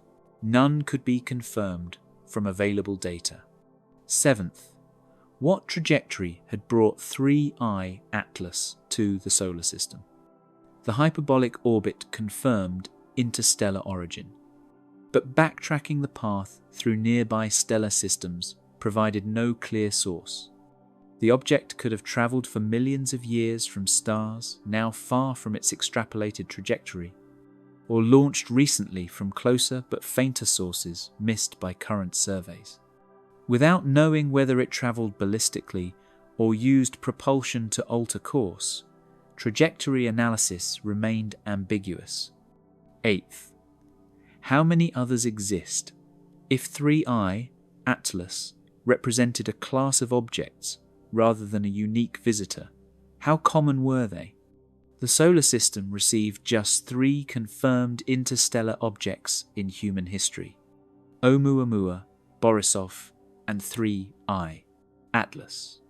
Either these 3 represented extraordinary luck finding rare objects, or surveys missed countless others passing through undetected.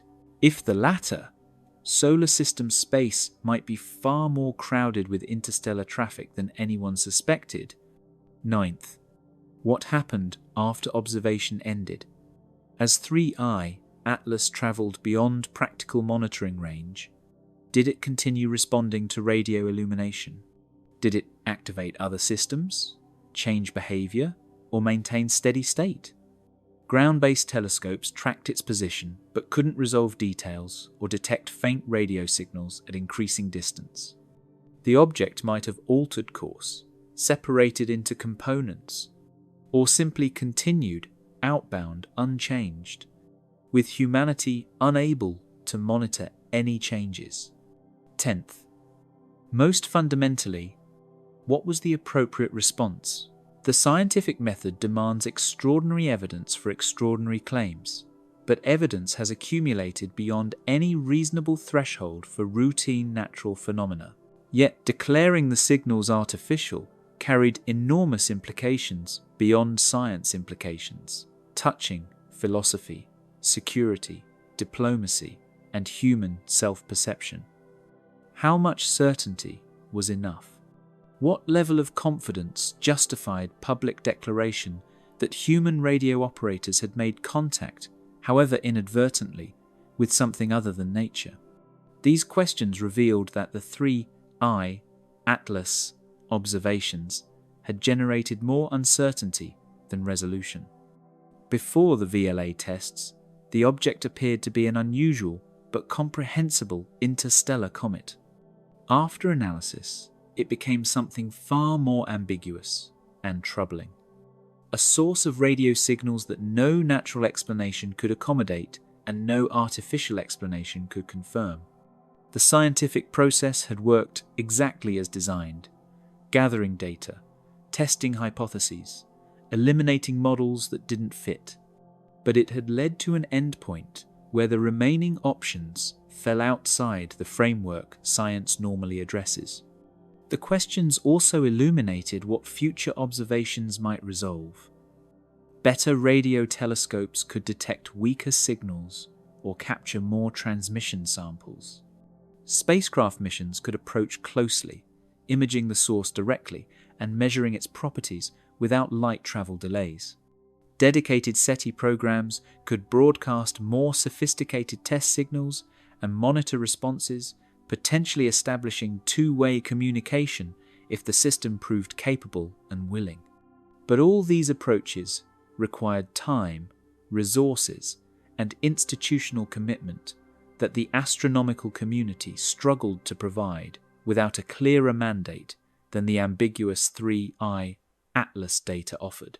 When we realize we're not alone, the 3I Atlas observations created an uncomfortable situation. Data strongly suggesting artificial origin without providing definitive proof, leaving scientists, institutions, and society in liminal space between hypothesis and conclusion. This position, knowing enough to suspect but not enough to confirm, raised questions beyond science about how humanity processes potentially world-changing information delivered in ambiguous form. The pattern of evidence followed a classic structure from contact scenarios explored in theoretical frameworks. First came anomaly recognition, signals that didn't fit expectations. Then, progressive analysis eliminated conventional explanations, narrowing possibilities until only extraordinary options remained. Finally came the challenge of interpreting what the evidence implied, a challenge made harder because the most significant implications fell outside scientific domains, into territory where data alone couldn't resolve questions. Radio SETI programs had always anticipated that first contact might arrive as ambiguous signals requiring extensive analysis before confirmation. The 3I Atlas case matched this expectation almost perfectly. Clear evidence of anomalous radio emission, strong technical arguments against natural origin, but no unmistakable content like mathematics or images that would eliminate all doubt. The signals said something unusual is happening, but didn't say we are artificial intelligence attempting communication. This ambiguity wasn't a flaw in the observations, it was inherent in detecting technosignatures from systems not designed for human comprehension. The institutional response revealed tensions in how science handles extraordinary possibilities. Public statements emphasized caution, noting that unknown natural processes might yet explain the observations. Private discussions among researchers showed less ambivalence, with many accepting artificial origin as most probable while remaining uncertain how to act on that conclusion. The gap between public and private discourse reflected genuine difficulty in establishing appropriate epistemic standards for claims that transcended normal scientific boundaries. If the radio returns originated from technology, their characteristics offered hints about the system's nature and purpose. The modest power levels, efficient bandwidth use, and responsive behavior suggested a functional system operating within practical constraints rather than grandiose demonstration. The focus on radio communication rather than dramatic displays at other wavelengths implied energy conservation or stealth considerations. The pattern resembled utility more than spectacle, exactly what might be expected from long-duration interstellar operations where resources matter and attracting attention might be disadvantageous. The implications extended beyond confirming extraterrestrial technology to questions about intent and intelligence. Did the system respond autonomously through pre-programmed reactions, or did responses require active decision-making? If autonomous, the sophistication suggested artificial intelligence capable of signal analysis and adaptive response without external guidance.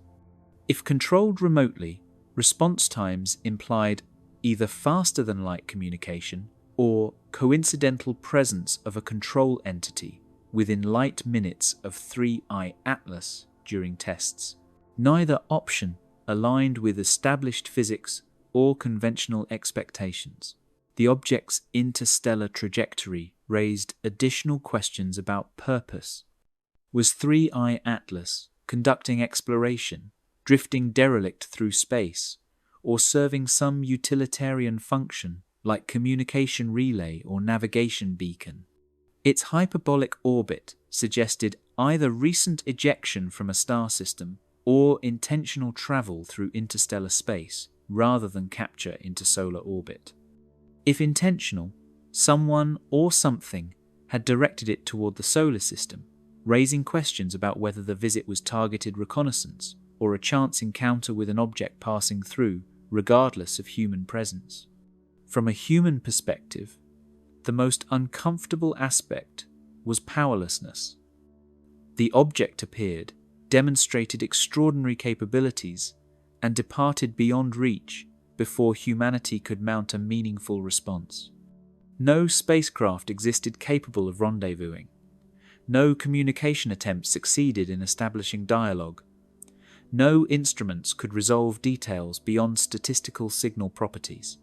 Humanity's role reduced to passive observation of something that either didn't care about human presence or found human capabilities too limited for engagement worth pursuing.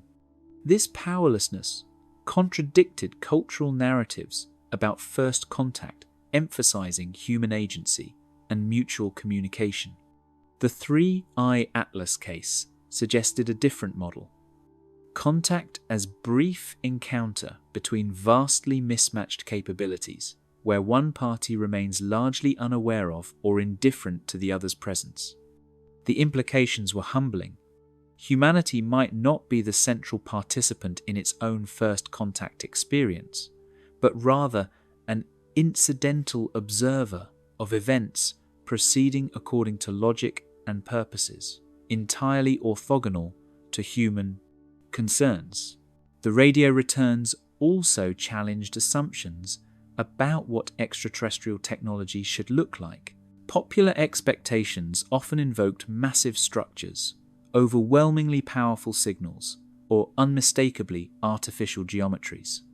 3I Atlas presented subtle signatures requiring sophisticated analysis to distinguish from natural phenomena characteristics, suggesting either concealment by design or simply that advanced technology operates according to principles, emphasizing efficiency over ostentation. The modest scale and restrained behavior implied that truly advanced capabilities might be most notable for what they don't do.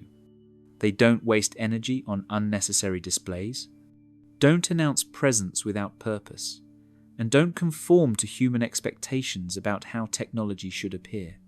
These observations led to uncomfortable questions about human readiness for contact, institutional paralysis in responding to ambiguous evidence, difficulty maintaining coordinated observation programs, and inability to mount rapid follow-up missions all suggested that humanity's capacity for engaging with advanced visitors remained limited by technology, organization, and perhaps psychology.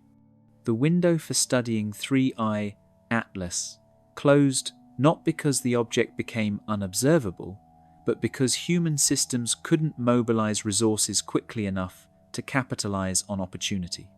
Looking forward, the 3I Atlas case established precedent for how ambiguous contact evidence would be handled. Cautious public statements, fragmented data release, limited institutional coordination, and prolonged uncertainty. Whether this approach served humanity well remained debatable. Caution protected against premature conclusions, but it also prevented rapid response and limited public engagement with potentially transformative developments. Finding appropriate balance between skepticism and openness remained an unsolved challenge as subsequent interstellar visitors would inevitably arrive, each potentially repeating or extending the ambiguous evidence pattern that 3I Atlas initiated, the signal we sent back. After the third VLA response from 3I Atlas, a small group of radio astronomers and communication engineers confronted a question that protocol manuals had never addressed. If something was listening and responding, should humanity reply intentionally? The decision crystallized during a 72-hour period when the object remained within optimal transmission range, dividing researchers between those who argued for deliberate contact and those who insisted on observational restraint. What emerged was neither coordinated effort nor institutional decision, but rather a series of independent transmissions from facilities around the world, an unplanned chorus of human voices reaching toward an interstellar visitor that had already demonstrated its ability to answer. The debate began in earnest when researchers at the Arecibo Observatory Remnant Facility in Puerto Rico analyzed the timing windows. Despite the main dish's collapse years earlier, the site retained smaller antenna arrays capable of transmitting at frequencies near the 1.42 GHz hydrogen line. Calculations showed that 3I Atlas would remain within favorable geometry for transmission for approximately 60 hours before Earth's rotation and the comet's trajectory created unfavorable angles. A proposal circulated through radio astronomy networks, coordinated deliberate test transmission, more structured than the accidental VLA calibration pulses, designed to probe whether the responses showed sensitivity to signal complexity. The proposal met immediate resistance from multiple quarters. Representatives from the International Academy of Astronautics cited the SETI protocols established decades earlier, which recommended consultation with international bodies before transmitting deliberate messages to potential extraterrestrial intelligence. The protocols existed precisely to prevent unilateral action by individual facilities or nations, ensuring that messages sent on behalf of humanity reflected broader consensus. Critics noted that the VLA tests had been accidental. No ethical violation occurred when unintended signals provoked responses, but deliberate transmission crossed a line from observation to engagement. Yet advocates for transmission argued that passive observation had already reached its limits. 3 data points from accidental pulses couldn't resolve the fundamental questions about the signal's nature and origin. Only by varying transmission parameters, systematically testing different frequencies, modulations, information content, could researchers probe the system's capabilities and potentially establish whether it possessed communication intent. The risk of altering the system's behavior was real, but it balanced against the risk of missing humanity's only chance to engage with an interstellar visitor before it departed beyond reach forever. The response arrived 81 seconds after transmission ended, exactly the round-trip light time to the comet's position. But this return differed from previous observations in crucial ways. The signal lasted 38 seconds, nearly twice the input duration, and carried modulation that precisely mirrored the prime number sequence transmitted from Parkes. The return began with the same sequence primes from 2 to 31, then continued with additional primes 37, 41, 43, 47, 53. The pattern extended the transmitted sequence correctly, adding the next 5 primes in perfect mathematical order. The Meerkat response's embedded data contained something different: coordinates. The binary sequence encoded 3 numbers that, when interpreted as right ascension, declination, and distance in parsecs, specified a location in space approximately 42 light-years from Earth, in the direction of the constellation Reticulum. No star occupied exactly that position in current catalogues, but archival data searches found a faint infrared source detected by the Wide Field Infrared Survey Explorer mission years earlier, an object classified as a possible brown dwarf or debris disk, but never followed up with detailed observation. The coordinates seemed to indicate origin or destination, though their meaning remained ambiguous without additional context. As transmissions continued and responses accumulated, researchers noted that the system never initiated contact, it only replied to directed transmissions. This reactive behavior suggested either constraint preventing unsolicited transmission or policy against initiating communication. The distinction mattered. A system capable of communication, but choosing not to initiate, suggested decision-making based on protocols or objectives, not mere automatic response. Yet attempts to test initiative by ceasing all transmissions for extended periods produced no spontaneous signals from 3I, Atlas, confirming it would not break silence without prompting. The transmission campaign lasted 6 days, encompassing 43 separate broadcasts from 14 facilities across 6 continents. Every transmission received a response, with complexity and content matching or extending the input message. The exchanges established several conclusions. The system could receive and analyze structured information, comprehend mathematical and symbolic content, generate appropriate responses demonstrating understanding, and embed additional information beyond simple acknowledgement. These capabilities defined a lower bound on the system's sophistication. Whatever generated the signals possessed intelligence sufficient for abstract reasoning and flexible communication. These limits suggested either fundamental constraints on the system's capabilities or deliberate restrictions on communication depth. If constraints, the system might be sophisticated signal processing without true artificial general intelligence, capable of impressive pattern analysis but lacking broader understanding. If restrictions, something prevented full engagement despite capability, perhaps protocols limiting information exchange, or resource conservation preventing energy-intensive interaction.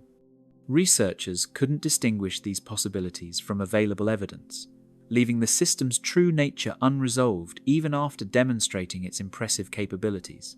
By the time 3I, Atlas, moved beyond reliable transmission range, humanity had conducted an improvised first contact experiment spanning dozens of exchanges. The experience revealed both capability and limitation.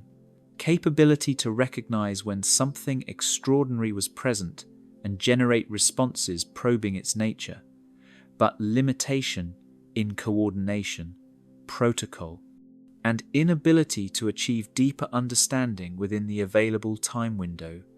The exchange established that something intelligent operated in association with 3I, Atlas, but left unresolved whether that intelligence was artificial, biological, or some hybrid form beyond human categories. Most significantly, it demonstrated that when opportunity arose, humanity would engage, despite protocols and precautions, the drive to communicate overcoming institutional caution when faced with potential contact. The responses received during those 6 days transformed 3I Atlas from an anomaly into confirmed evidence of extraterrestrial intelligence, while simultaneously showing how much remained unknown even after confirmation. The object departed carrying whatever information it had gathered about human civilization, leaving humanity with recordings of an exchange that had been partly accident, partly experiment, and partly desperate attempt at connection across an unbridgeable gap.